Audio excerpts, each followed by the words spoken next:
नमस्कार, टीवी 9 भारतवर्ष के शुद्ध पॉलिटिकल मेगा शो में आप सभी का स्वागत है। इस कुर्सी पर आज देश की वो हस्ती बैठने वाली है जो इस वक्त पब्लिक डिमांड में है। इस वक्त क्या पिछले 9 साल से जनता के चहेते हैं, जिन्हें स्टूडियो में बुलाने के लिए बहुत से दर्शकों ने हमें फोन किए, सोशल मीडिया पर संदेश भेजे। मैं उनका एक छोटा सा परिचय देता हूं और आप खुद ब खुद समझ जाएंगे कि मैं किस नेता की बात कर रहा हूं। वो राजनीति के हर दांव पेच में दक्ष हैं, बीजेपी के पूर्व अध्यक्ष हैं, वक्ता बेहतरीन हैं, खाने खिलाने के बेहद शौकीन हैं, देश को नए नए सपने दिखाते हैं, पानी में जहाज हवा में बस उड़ाते हैं। विपक्ष कहता है अब की बार 1 वर्सेस ऑल है। वो कहते हैं मेरे पास हाइड्रोजन कार है, एथेनॉल है। जिनके विजन में है दम, जिनकी बदौलत आज 2 शहरों के बीच दूरी है कम, जिन्होंने कूड़े से सड़क बना दी जिसमें हींग लगे ना फिटकरी, और जनता ने कहा वाह गजब के गडकरी। जोरदार तालियों से स्वागत करिए बीजेपी के पूर्व अध्यक्ष, नागपुर से लोकसभा सांसद, देश के सड़क परिवहन और राजमार्ग मंत्री नितिन गडकरी जी का जोरदार तालियों से स्वागत करिए।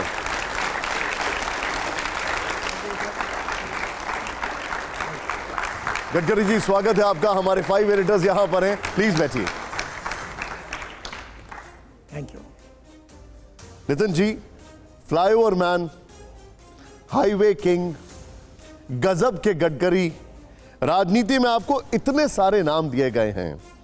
लोग पूछते हैं कहीं परिवार के लोग भी आपको इन्हीं नामों से तो नहीं बुलाते हैं? आप जितने नाम ले रहे हैं, मैं टीवी भी कम देखता हूँ, अखबार भी कम ही पढ़ता हूँ, और जितनी बातें आती है उसको सुनता भी कम हूँ। घर में भी राजनीति पे चर्चा नहीं होती। मैं इतना ही जानता हूँ कि देश के लिए कुछ करने का मौका मिला है और कम समय में ज़्यादा से ज़्यादा क्या कर सकते हैं वो करना है। बस यही एक मन में भाव है और काम करते रहता हूँ। कभी कभी लोगों का प्रेम है। मुझे प्रिया तेंदुलकर करके एक बड़ा एक्ट्रेस थी, वो मैंने जब ब्रिजेस बनाए थे मुंबई में तो उसने मुझे ब्रिज भूषण करके नाम दिया। फिर बाला साहब ठाकरे ने मुझे गडकरी के बजाय रोडकरी नाम दिया। तो ये मेरे साथ रोड महाराष्ट्र से जुड़े हुए हैं, क्योंकि Mumbai Pune express highway, 55 flyover Mumbai के वर्ली। आपका फेवरेट नाम कौन सा है? मेरा नितिन ही है। नहीं, मैं जो हूँ ज़मीन पर हूँ। कभी तारीफ भी होती है, खुशी होती है, पर मैं अटल बिहारी वाजपेयी को अक्सर याद रखता हूँ कि उन्होंने बहुत अच्छी बात कही। 2 बातें मेरे लाइफ में उनकी बहुत अच्छी है। एक, उन्होंने पर्सनली कहा था कि तुम्हारे यहाँ कितने भी भीड़ हो, तुम घर में आए हुए व्यक्ति को मिले बिना कभी जाओ मत। 1 मिनट हो, आधा मिनट हो, उससे बात करो। और दूसरी बात उन्होंने कही थी, हे भगवान मुझे इतनी ऊंचाई कभी मत देना कि मैं अपनों को गले लगा न सकूं। क्या बात। तो मुझे लगता है कि कॉमन मैन जैसा, वही फुटपाथ का फूड खाना, वही हाफ चाय पीना, वही लोगों में जाना, वही मुझे खुशी होती है। और मैं पब्लिक में ही रहना चाहता हूँ, वही मेरी आइडेंटिटी रहेगी और मुझे वही खुशी है। वाजपेयी जी की बात में आपने एक एडिशन और कर दिया, आप मिलते भी हैं और घर में कुछ खिलाते भी हैं उनको, जो भी आपसे मिलने आते हैं। कल मेरा मिलने का दिन था। अभी वो YouTube वाले मेरे पीछे ही पड़ते हैं, तो वो डाला हुआ है उन्होंने। कल मुझे 3000 लोग मिले।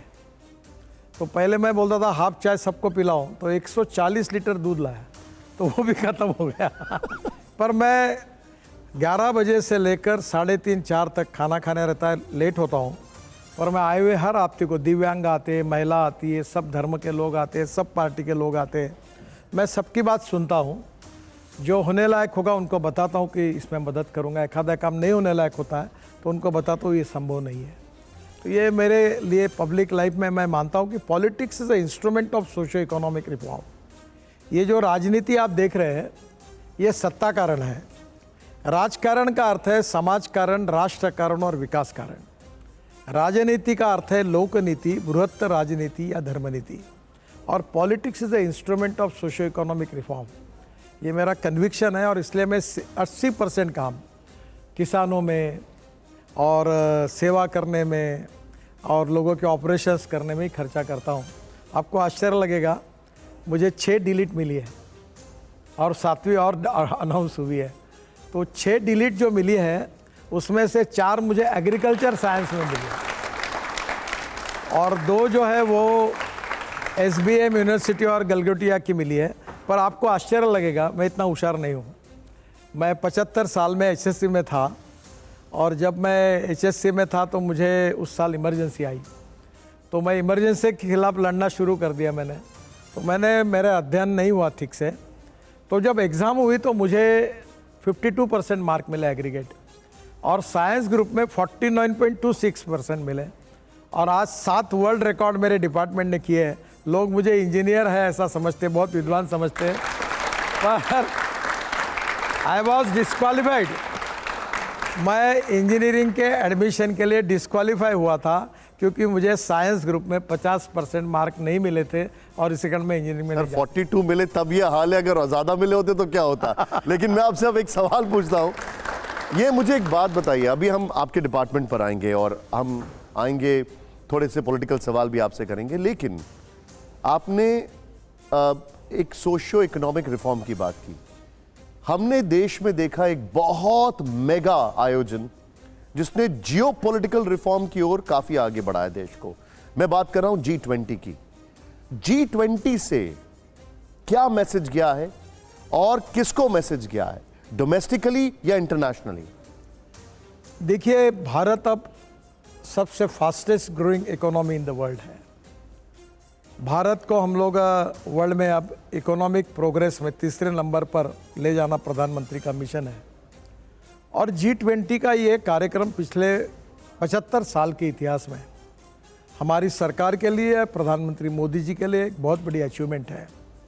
पहली बार वर्ल्ड के लोग भारत का लोहा मान रहे हैं, भारत को रिकॉग्नाइज कर रहे हैं, भारत को रिस्पेक्ट कर रहे हैं और भारत की टेक्नोलॉजी, इनोवेशन, रिसर्च और जैसे ये बायोफ्यूल की अलायंस हुई, इन सब बातों को लेकर जो प्रगति और विकास की ओर भारत जा रहा है, तो मोदी जी के नेतृत्व में इसका बहुत बड़ा रिकॉग्निशन भारत को वर्ल्ड में मिला है। और जिस सफलता के साथ इसका आयोजन हुआ, जिसमें दुनिया के, विश्व के बड़े बड़े लोग आए और आए हुए हर व्यक्ति ने हिंदुस्तान के विकास की तारीफ़ की, मोदी जी की तारीफ़ की, ये हमारे देश के इतिहास की बहुत बड़ी अचीवमेंट है। आने वाला भविष्य निश्चित रूप से G20 के रूप में हमारी सफलता को आने वाले 50-100 साल तक याद रखेगा। इतनी अच्छी अचीवमेंट इसमें हुई है। G20 की बात कर रहे हैं। शशि थरूर ने कल एक उनका इंटरव्यू आया, एक बाइट आया, जिसमें उन्होंने जमकर तारीफ की अमिताभ कांत जी की, जमकर तारीफ की एस जयशंकर जी की, मोदी जी पर कुछ नहीं बोले। अब सवाल खड़ा ये होता है कि क्या विपक्ष जानबूझकर प्राइम मिनिस्टर को उसका क्रेडिट नहीं देना चाह रहा है या फिर इसका क्रेडिट जाता किसको है? देखिए, ये बात सच है कि प्रधानमंत्री मोदी जी के नेतृत्व में वो G20 के प्रेसिडेंट भी बने हैं और उनकी अध्यक्षता में ये G20 की कॉन्फ्रेंस हुई है। पिछले साल भर से वर्ल्ड में जो विषय, क्लाइमेट चेंज है, कल्चर है, एजुकेशन है, हेल्थ सर्विसेज है, इंफ्रास्ट्रक्चर है, 60 हमारे शहरों में G20 की कॉन्फ्रेंसेस हुई। उसके बाद में इसका सफल आयोजन हुआ, इसकी चर्चाएं हुई, इसके प्रस्ताव हुए। मैं ये मानता हूँ कि एक टीम के रूप में मोदी जी के नेतृत्व में सब लोगों ने अच्छा काम किया। हमारे विदेश मंत्री अमिताभ कांत जी हो गए, बाकी भी जितने लोग हैं वो सब लोग निश्चित रूप से अभिनंदन के लिए पात्र है। पर मोदी जी के नेतृत्व में हमने ये सब काम किया है, तो निश्चित रूप से मोदी जी के नेतृत्व में उनको इसकी सफलता है, ये तो कोई नकार नहीं सकता। अब राजनीति इसमें नहीं करनी चाहिए। मैं ये मानता हूँ कि पावर पॉलिटिक्स में जो राजनीति होती है वो यहाँ के देश के इशू पर करना ठीक है और करना भी चाहिए, अपोजिशन पार्टी में उनका अधिकार भी है। पर कुछ विषय राजनीति के ऊपर उठकर देश के हित में होते हैं, इंटरनेशनल लेवल के होते हैं, उनमें यहाँ की राजनीति को मिक्सअप नहीं करना चाहिए। और एक प्रकार से शशि थरूर जी ने अगर जयशंकर जी की और अमिताभ कांत जी की तारीफ़ की, अब वो मोदी जी का नाम लेने में शायद उनको संकोच हुआ होगा, उनकी पार्टी की कोई मर्यादा होगी, पर इसका मतलब ये है कि ये पूरे सक्सेस स्टोरी बनी हुई है, उसको उनने रिकॉग्नाइज़ किया। इसका मतलब उनने मोदी जी को रिकॉग्नाइज़ किया, ऐसा ही उसका अर्थ निकलता है। आप हमेशा ऑल्टरनेट फ्यूल्स की बात करते हैं, आप हमेशा बात करते हैं जो पेट्रोल डीजल या ये सारे सोर्सेज इनके ऊपर डिपेंडेंसी कम की जाए। हमने एक बहुत अच्छी चीज देखी G20 में, बायोफ्यूल अलायंस की बात की। क्या आप बताना चाहेंगे कि ये कितना बेनिफिशियल होगा और कितना इसका इम्पैक्ट कितने सालों में आएगा? देखिए, पहली बात तो ऐसी है कि हमारे देश में हमारी सोसाइटी 3 पिलर पर खड़ी है। पहला पिलर है इथिक्स, जो हमारी वैल्यूज़ है, हमारी संस्कृति है, हमारी इतिहास है, हमारी विरासत है, हमारा एजुकेशन है। दूसरा पिलर है हमारी economy, because no philosophy can be taught to empty stomach, तो हमारा आर्थिक विकास। और तीसरा पिलर है इकोलॉजी एंड इन्वायरमेंट। और आज हमारी सबसे बड़ी समस्या ये, दिल्ली वालों को समझाने की ज़रूरत नहीं है। हम दिल्ली के लोगों में इसी प्रकार का प्रदूषण चलता रहेगा तो हमारा लाइफ 10 साल कम होगा। ये जो एयर पोल्यूशन, वाटर पोल्यूशन और साउंड पोल्यूशन हमारी बहुत बड़ी समस्या है। अब प्रधानमंत्री जी ने पेरिस में ये डिक्लेयर किया है कि 2070 तक हम कार्बन न्यूट्रल बनेंगे। और इसलिए आज हमारे देश में कभी कभी मुझे लगता है, मैं इतने रोड बना रहा हूँ तो स्वाभाविक रूप से ऑटोमोबाइल सेक्टर में जो 10% की ग्रोथ थी वो 25% हो गई, 22% हो गई। और इतनी गाड़ियाँ हो रही है कि जो 4.5 लाख करोड़ की इंडस्ट्री थी, जो मेरा विभाग उससे संबंधित है, वो 12.5 लाख करोड़ की हुई। मैं जब मंत्री बना तो हम 7वें नंबर पे थे। अभी 2 महीने पहले हमने जापान को पीछे डालकर हम 3रे नंबर पर पहुँचे। यानी पहले नंबर पर चाइना है, दूसरे नंबर पर यूएस है, तीसरे नंबर पर अब भारत है और चौथे नंबर पर जापान है। हमने जापान को भी पीछे डाला। ये जैसे अच्छी बात है, रोड बन रहे हैं, हर आदमी गाड़ी खरीद रहा है, पुरानी गाड़ी लेके अपने फैमिली को लेके टूरिज्म पे जा रहा है, बद्रीनाथ केदारनाथ यात्रा पर जा रहा है, ये अच्छी बात है। पर दूसरी ओर पेट्रोल डीजल के कंजम्पशन से पोल्यूशन कितना बढ़ रहा है। हमारा फॉसिल फ्यूल का, पेट्रोल डीजल और गैस का इंपोर्ट 16 लाख करोड़ का है, 16 लाख करोड़। और ये 16 लाख करोड़ अगर इसी प्रकार से हमारी ऑटोमोबाइल इंडस्ट्री बढ़ेगी तो ये और बढ़ेगा। और इसलिए हमें अल्टरनेटिव फ्यूल और बायो फ्यूल पे काम करना होगा, और ये किए बिना हमारे देश का प्रदूषण कम नहीं होगा। मैं तो ये कोशिश कर रहा हूँ कि अब गाड़ियों के जो हॉर्न होते हैं उसमें जो आवाज़ आता है, बड़ा कान के लिए तकलीफ देता है, साउंड पोल्यूशन करता है, उसके बजाय इंडियन इंस्ट्रूमेंट, तबला, पेटी, माउथ ऑर्गन, इसके आवाज़ आएंगे। जब आप स्कूटर और गाड़ी बजाएंगे हॉर्न तो उसका अच्छा आवाज़ आएगा। जैसे वाटर पोल्यूशन में मैं जब मंत्री था गंगा का वाटर यूज, तो मैंने दिल्ली में 6000 करोड़ रुपए दिल्ली सरकार को यमुना को शुद्ध करने के लिए दिए थे। और एयर पोल्यूशन में 40% कंट्रीब्यूशन रोड सेक्टर का है। अभी हम इलेक्ट्रिक हाईवे बना रहे हैं दिल्ली से जयपुर, ये UR2 से जयपुर तक, ताकि हमारी बस और ट्रक रेलवे जैसी केबल पर चलेगी। अब इसमें ये इथेनॉल आया है। अब आपने एक जिक्र कर दिया है तो मैं आपको थोड़ा सा यहाँ पर रोकने के लिए माफ़ी चाहूँगा। आपके मंत्रालय की ही उसी से मिलता जुलता एक सवाल पूछ रहा हूँ जो अभी आपने एक जिक्र किया। आपके मंत्रालय की अगर बात की जाए तो लोगों की भी इसमें बड़ी दिलचस्पी है। पानी में जहाज उतारना, हवा में बस उड़ाना, हाइड्रोजन से गाड़ी चलाना, नदी में क्रूज चलाना। लोग ये कहते हैं कि आप ऐसे आइडिया कहाँ से लाते हैं, तो हॉलीवुड फिल्मों में भी नहीं होते। देखिए, मैं कोई झूठ बातें नहीं करता, ना सपने दिखाता हूँ। मैं जो कहता हूँ हर बात प्रूव कर सकता हूँ, बता सकता हूँ, नम्रतापूर्वक आपको बताऊँगा। मैंने जब MPBS सी प्लेन की बात लाई तब मैंने 2 बातें की थी कि हमारे हाईवे ऐसे बनेंगे कि जिसके ऊपर हमारे डिफेंस के हवाई जहाज, एयरफोर्स के हवाई जहाज उतरेंगे। अभी हमने 26 एयर स्ट्रिप ऐसी बनाई है। और मैं राजनाथ सिंह जी को लेकर गया था और उस समय हमारे रावत साहब भी थे, और हम डायरेक्ट, हमारा हवाई जहाज रोड पर उतरा। तो ऐसी 26 एयर स्ट्रिप हमने बनाई है और 16 परमिशन एयरफोर्स के पास है और बनाने की कोशिश कर रहे हैं। ये सीमावर्ती भाग में अगर लड़ाई होगी तो ये इमरजेंसी के रूप में काम में आएगी। दूसरी बात, मैंने MPBS सी प्लेन लाया, तो ये लाने के बाद जब मैं शिपिंग मंत्री था तो इसका कानून नहीं बन रहा था, तो एविएशन मिनिस्ट्री बहुत लेट लगा रही थी। तो मैंने उनको कहा आप जल्दी इसका नियम बनाओ, नहीं तो मैं इसका एक्ट बनाऊंगा। आप जिसको MPBS सी प्लेन बोलते हैं, मैं उसको फ्लाइंग बोट कहता हूँ। क्या बात है। तो मैं फ्लाइंग बोट का कानून बनाऊंगा। तो वो प्लेन आया, वो प्लेन लेकर मुंबई के समुद्र में मैं उड़ा, ऊपर में नीचे उतरा, पूरा मुंबई के ऊपर राउंड मारा। और फिर ये जब प्लेन सक्सेस हुआ तो मोदी जी ने मुझे फ़ोन किया, उनने कहा मुझे इसमें उड़ना है। तो मैंने कहा मैं व्यवस्था करता हूँ। तो उतने में उस समय हमारे नृपेंद्र मिश्रा जी का मुझे फ़ोन आया, बोले नितिन जी आपने ये क्या किया? बोला क्यों? बोले ये सिंगल इंजन का है और प्रधानमंत्री की सिक्योरिटी जो होती है वो अलाउ नहीं करती इसको, तो आप प्रधानमंत्री को समझाइए। वो बोल रहे कि मैं इसी प्लेन में जाऊंगा सरदार सरोवर में, यहाँ से अहमदाबाद से उड़कर, तो साबरमती के वहाँ से उड़कर वो जो रिवर फ्रंट है वहाँ से। तो फिर मैंने प्रधानमंत्री जी को फ़ोन किया कि ये सिंगल इंजन है पर इसमें धोखा नहीं है, पर आपका मैनुअल कहता है कि डबल इंजन के बिना आप बैठ नहीं सकते। तो सबका कहना है कि मैं आपको ये बात बताऊं। तो उनने मुझे पूछा नितिन जी आप नियमों पे कब से बात करने लगे? क्योंकि उनको मेरा स्वभाव मालूम था। तो मैंने उनको इतना ही कहा कि निर्णय आप करिए, ये सिक्योर्ड है, पानी पे उतरता है और अगर आप जाना चाहते तो जाना चाहिए, पर ये आपका जो नियम है वो केवल मैं आपको बता रहा हूँ। फिर उन्होंने कहा नहीं मुझे जाना है, और वो भी उड़ के गए सरदार सिंगल इंजन में, सिंगल इंजन पे वहाँ उतरे। और अभी हमारे देश में नई पॉलिसी तैयार हुई है, हमारे डैम, हमारे रिवर, ये रिवर पोर्ट बनेंगे। हमको अगर गुवाहाटी जाना है तो हम ब्रह्मपुत्रा में उतरेंगे, हमको वाराणसी जाना है तो गंगा में उतरेंगे, हमें उदयपुर जाना है तो झील में उतरेंगे। और अब रिवर पोर्ट तैयार होंगे, रात को लाइट लगेगी। ट्रांसपोर्ट से अब वाटर ट्रांसपोर्ट होने वाला है।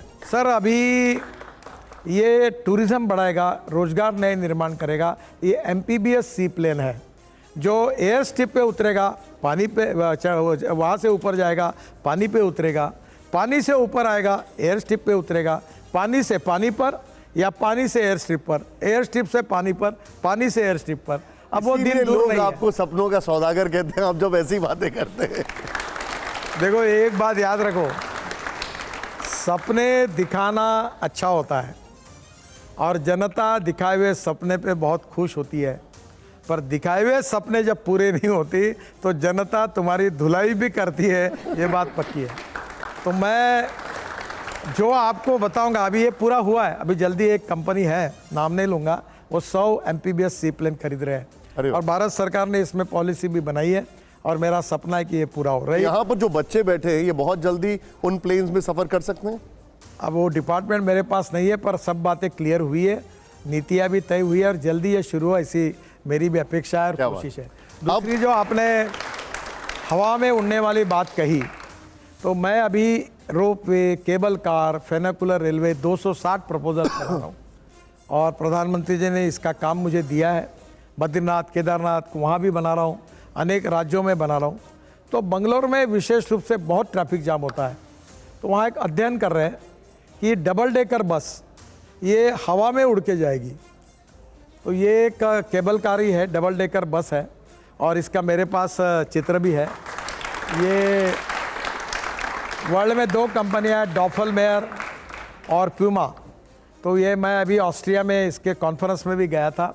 नई नई टेक्नोलॉजी हमने लाई है और जल्दी ही इस प्रकार की बसेस आएगी। बात बताइए पर आपको और एक अच्छी क्या बात, उसमें हवाई चप्पल वाला चल पाएगा या किराया बहुत ऊपर होगा?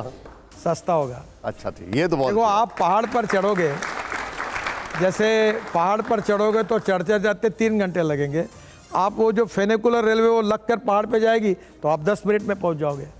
तो दूसरी बात ये काफ़ी समय से, मैं और एक अच्छी बात आपको बता रहा हूँ कि मैं एक कंपनी के साथ काम भी कर रहा हूँ, एक नागपुर में रिंग रोड पर, और दिल्ली में ये जो पानीपत के बाद जो पेरीफेरल रोड है वहाँ से हमने एक UR2 रिंग रोड बनाया दिल्ली का। वहाँ से एयरपोर्ट आने के लिए 2 घंटे लगते हैं। अब हमारे रोड से आप केवल 20 मिनट में एयरपोर्ट पहुँचेंगे। T3 में एक अंडरग्राउंड टनल भी है, द्वारका एक्सप्रेस हाईवे से डायरेक्ट दिल्ली जयपुर तक चले जाओगे, मुंबई तक। क्या बात। तो हमने वो जयपुर से दिल्ली ये बना रहे हैं। तो ये इलेक्ट्रिक बस होगी, हवाई जहाज़ जैसी सेवाएं होगी, चाय कॉफ़ी नाश्ता भी मिलेगा, बिजनेस क्लास की सीट होगी और किराया डीजल बस की तुलना में 30% कम होगा। अब आप जो कार इस्तेमाल करते हैं वो तो हमने आपके साथ एक इंटरव्यू में खुद ही अनुभव किया है, वो हाइड्रोजन से चलती है। हाल ही में आपने एथेनॉल से चलने वाली कार लॉन्च की है। लोग कह रहे हैं कि उन्हें यह कार कब तक मिलेगी? देखिए, पहली बात तो यह समझ लीजिए कि बायो इथेनॉल किसान तैयार करता है, यानी sugar cane juice, molasses, B molasses, C molasses, bamboo, corn, food grain, rice, wheat, सबसे अब इथेनॉल बनता है। सिंपल भाषा में अगर बताना है तो जिससे शराब बनती है उससे उसी से इथेनॉल भी बनता है। इथेनॉल अल्कोहल है, और शायद उसी से सैनिटाइजर भी बन रहा था। हाँ, तो आपने इनिशिएटिव लिया था। बहुत सैनिटाइजर बना था। तो अब ये इथेनॉल जो है इसका रेट है 60 रुपये और पेट्रोल का रेट है 120 रुपये। मैंने जो इनोवा गाड़ी टोयोटो की लॉन्च की उसमें 60% लीटर का इथेनॉल उसमें जाएगा और वो गाड़ी 60% बिजली पे तैयार होगी, चालू रहेगा होगी, और 40% इलेक्ट्रिसिटी, 40% इथेनॉल पे और 60% बिजली पर। तो पेट्रोल का एवरेज रेट के हिसाब से 25 रुपये लीटर पेट्रोल का भाव होगा, इस भाव से एवरेज मिलेगा। तो मुझे बताइए। लेकिन इसके लिए तो नई गाड़ी लानी पड़ेगी ना फिर? वो आ रही है अभी। टोयोटो आने वाले 6 महीने में अपनी पूरी गाड़ियाँ फ्लेक्स इंजन में लॉन्च कर रही है। अच्छा। बजाज, टीवीएस और अपने हीरो, तीनों ने 2 व्हीलर फ्लेक्स इंजन पे लाए हैं। फिर ऑटो रिक्शा आई है और धीरे धीरे इथेनॉल के पंप। अभी कॉस्ट कितनी होगी गडकरी जी, और ये कहाँ कहाँ मिलेगा इथेनॉल? अभी नॉर्मल फ्यूल स्टेशन पे ही मिलेगा? अभी मेरी बात हुई है पेट्रोलियम मंत्री जी से, इंडियन ऑयल के चेयरमैन से हुई है। अभी वो इथेनॉल के पंप पूना में 3 है, अब वो धीरे धीरे इथेनॉल के पंप खोल रहे हैं। इथेनॉल के पंप पे आप गाड़ी में इथेनॉल भरोगे 60 रुपये लीटर का। प्रदूषण नहीं के बराबर है, ये ग्रीन फ्यूल है, ये किसानों का फ्यूल है, इंपोर्ट सब्सटीट्यूट, कॉस्ट इफेक्टिव और पोल्यूशन फ्री। तो अब वो दिन दूर नहीं है, 6 महीने में गाड़ियाँ मार्केट में आएगी, स्कूटर और मोटरसाइकिल्स आएगी, 2 व्हीलर्स आएंगी, ऑटो रिक्शा आएगी। और इस देश का किसान केवल अन्नदाता नहीं, ऊर्जा दाता बनेगा, बिटुमिन दाता बनेगा। और इतना ही नहीं, तो ब्राज़ील में अभी जो अलायंस हुई है अपनी, तो ब्राज़ील में उनके एयरफोर्स के फ्लाइट 22% इथेनॉल एविएशन फ्यूल में डालकर चलते हैं। हमने 2 फ्लाइट, एक स्पाइस जेट की फ्लाइट देहरादून से दिल्ली 50% बायो एविएशन फ्यूल डालकर लाई, और एक विस्तारा की फ्लाइट भी अभी आई है, वो भी उसमें एयरक्राफ्ट में भी इसका इस्तेमाल। हाँ, 22% इथेनॉल एविएशन फ्यूल में जाता है। एयर टर्बाइन फ्यूल के साथ इथेनॉल? हाँ, यस, ये ब्राजील में ऑलरेडी एयरफोर्स में चल रहा है। क्या भारत में क्योंकि उसकी बहुत ज्यादा कॉस्ट होती है, मैं इसलिए पूछ रहा हूँ एयर टर्बाइन फ्यूल की, ये क्या एथेनॉल के साथ आप देखने वाले हैं फ्यूचर? 2 साल पहले 26 जनवरी के कार्यक्रम में हमारे हेलीकॉप्टर और फाइटर जेट ये इथेनॉल अपने aviation fuel, bio aviation fuel पे चले थे। और जल्दी ही हमारा एविएशन फ्यूल में अभी इंटरनेशनल ये तय हो रहा है, अभी पेट्रोलियम मंत्री का स्टेटमेंट भी आया है कि हम लोग 8% बायो एविएशन फ्यूल हम ये फ्यूल में डालेंगे, और आने वाले समय में हमारा किसान ये बायो एविएशन फ्यूल तैयार करेगा। और इसलिए वो अन्नदाता से ऊर्जा दाता, ऊर्जा दाता से बिटुमिन दाता, बिटुमिन दाते से अब एविएशन फ्यूल का दाता बनेगा। गांव गरीब मजदूर किसान का कल्याण होगा और हमारे गांव सुखी समृद्ध संपन्न बनेगा। लेकिन ये जो बैठे हैं ये पूछ रहे हैं कि हवाई जहाज का इससे किराया कम होगा कि नहीं होगा? हवाई जहाज का किराया कम होगा कि नहीं होगा ये तो मैं आश्वस्त नहीं कर सकता, पर हवाई जहाज की कंपनियां बंद नहीं होगी। ये बहुत बड़ा अंशुमन जी सर हमारे हैं, इसी से एक सवाल पूछा जा रहा है। एथेनॉल पे मेरा सवाल है, 2003 में इंडिया में एथेनॉल की पॉलिसी लॉन्च हुई थी। लक्ष्य था कि भारत की पेट्रोल पे इंपोर्ट डिपेंडेंसी कम की जाएगी। 2003 में हम इंपोर्ट डिपेंडेंस थे करीब 60%, इस समय हम 89% अपना फ्यूल इंपोर्ट कर रहे हैं। दूसरा लक्ष्य था कि इंडिया में ऑटोमोबाइल पोल्यूशन कम होगा, सारे इंडिसेस बता रहे हैं कि ऑटोमोबाइल पोल्यूशन तब से लगातार बढ़ता चला गया। और तीसरी चीज़ ये थी कि इंडिया के फार्मर्स की इनकम एग्रीकल्चर में खासतौर से शुगर केन में ग्रो होगी। दूसरा पहलू ये है कि जिस प्रोडक्ट से एथेनॉल बनाया जाता है गन्ने से, वो इन्वायरमेंटली ज़्यादा डैमेजिंग है क्योंकि ज़्यादा पानी कंज्यूम करता है। ओवरऑल अगर आप नेट देखें इंडिया की एथेनॉल पॉलिसी का टेंजिबल गेन क्या है भारत को पिछले सालों में 2003 से अभी तक, इंपोर्ट कम करने के तौर पर, पॉल्यूशन कम करने के तौर पर, या कोई डेटा हमारे पास ऐसा जो बता सके कि एग्जैक्टली किसानों की इनकम एथेनॉल से बढ़ी है? देखिए, पहली बात तो ऐसी है कि आपने बहुत से सवाल पूछे हैं, मैं एक एक बात को क्लियर कर दूं। पहली बात, ये पानी वाली बात और फूड वर्सेस फ्यूल वाली बात कुछ लोग करती है, पूरी गलत है। मैं वाटर रिसोर्सेस मंत्री था और हमारे देश में पानी की कमी नहीं है। इतने बाढ़ आ रहे हैं, लोगों का नुकसान हो रहा है, हमारे पास पानी के नियोजन की कमी है। मैं वाटर कंजर्वेशन में काम करता हूँ। मैं महाराष्ट्र से आया हूँ, विदर्भ से, जहाँ 10,000 किसानों ने आत्महत्या की है। दौड़ने वाले पानी को चलने के लिए लगाओ, चलने वाले पानी को रुकने के लिए लगाओ, रुके हुए पानी को ज़मीन को पीने के लिए लगाओ। गांव का पानी गांव में, खेत का पानी खेत में, घर का पानी घर में। मैं इस पे काम करता हूँ, मेरी 4 डिलीट इसी पे हुई। और इसलिए इस देश में पानी का नियोजन करने की आवश्यकता है। अभी भी मैं आंध्र प्रदेश में एक पोलावरम डैम मेरे समय बना है 60,000 करोड़ का। अब उसमें से 1300 टीएमसी पानी गोदावरी का समुद्र में जा रहा है। मैं जब मंत्री था, करीब 27 झगड़े ऐसे थे राज्यों में जो 1968 से चल रहे थे। मैंने 17 झगड़े निपटाए। दरवाज़ा बंद करता था सब मुख्यमंत्री बैठने के बाद और बोलता जब तक सोल्यूशन नहीं निकलेगा मैं नहीं जाने दूंगा। हमारे भारत पाकिस्तान होने के बाद 3 नदियां हमको मिली, 3 पाकिस्तान को मिली। हमारे 3 नदियों में अधिकार का पानी पाकिस्तान को जा रहा है। अभी मैं राजस्थान में परसों गया था, इंदिरा कैनाल का हमने कंक्रीटीकरण किया तो राजस्थान के 8 जिले को पानी मिला। और बहुत सी ऐसी योजना है, 17 योजनाएं जो उत्तराखंड, हिमाचल, सब झगड़े खत्म हो गए। पानी की कमी नहीं है, पानी के नियोजन की कमी है। और अभी भी अगर हम लोग पानी को, मेरे घर में 60 एकड़ खेती है, 3 कुएँ हैं, 1.5 घंटा पंप चलता था, पानी की दिक्कत थी। हमारे यहाँ आपके उत्तर प्रदेश जैसा नहीं है। हमने हमारे यहाँ एक नदी का खोलीकरण किया, पानी का कंजर्वेशन हुआ। अब मेरे यहाँ 7.5 हॉर्स पावर के 3 पंप है। सुबह 8 बजे से चलकर शाम को 6 बजे तक चलते हैं और पानी पर्याप्त है। 60 एकड़ का इरिगेशन हुआ। मैंने पंजाबराव कृषि विद्या अकोला में 39 तालाब बना के दिए। वेटरनरी यूनिवर्सिटी में तालाब बना दिए। अजिंठा और बुल्ढाना के बीच में पूरे नदी नालों का खोलीकरण किया। तो पहली बात, पानी की कमी नहीं। दूसरी बात, फूड और फ्यूल। ये भी कुछ लोग इसका चर्चा करते हैं कि भाई आप चावल से इथेनॉल बनाओगे तो खाने को क्या होगा। हम सरप्लस है। हमारा गेहूँ, चावल और गन्ना और हमारा मक्का, इसकी प्राइस एमएसपी से कम है, कमर्शियल प्राइस। और 2 साल से तो गवर्नमेंट ने एक्सपोर्ट बैन कर दिया है। सरप्लस होने के बाद राइस का एक्सपोर्ट भी बैन है, शुगर का एक्सपोर्ट भी बैन है लगातार। आज इसके बाद में भी आज मार्केट में स्थिति 2 साल से ये है कि हमारी चावल, गेहूँ और मक्का, इसकी एमएसपी आज ज़्यादा है। एमएसपी ने मिनिमम सिक्योर्ड प्राइस, और मार्केट की प्राइस कम है। इसका मतलब हम सरप्लस है। और दूसरी ओर हम 1.5 लाख करोड़ का खाद्य तेल आयात कर रहे हैं। और इसलिए diversification of agriculture towards energy and power sector, जो बात मैं कहता हूं कि किसान इथेनॉल बनाएगा, ग्रीन हाइड्रोजन बनाएगा और परली और बायोमास से बायो सीएनजी, बायो एलएनजी बनाएगा और इस देश को समृद्ध संपन्न करेगा, बिटुमिन बनाएगा। और ये बहुत ही आवश्यक है।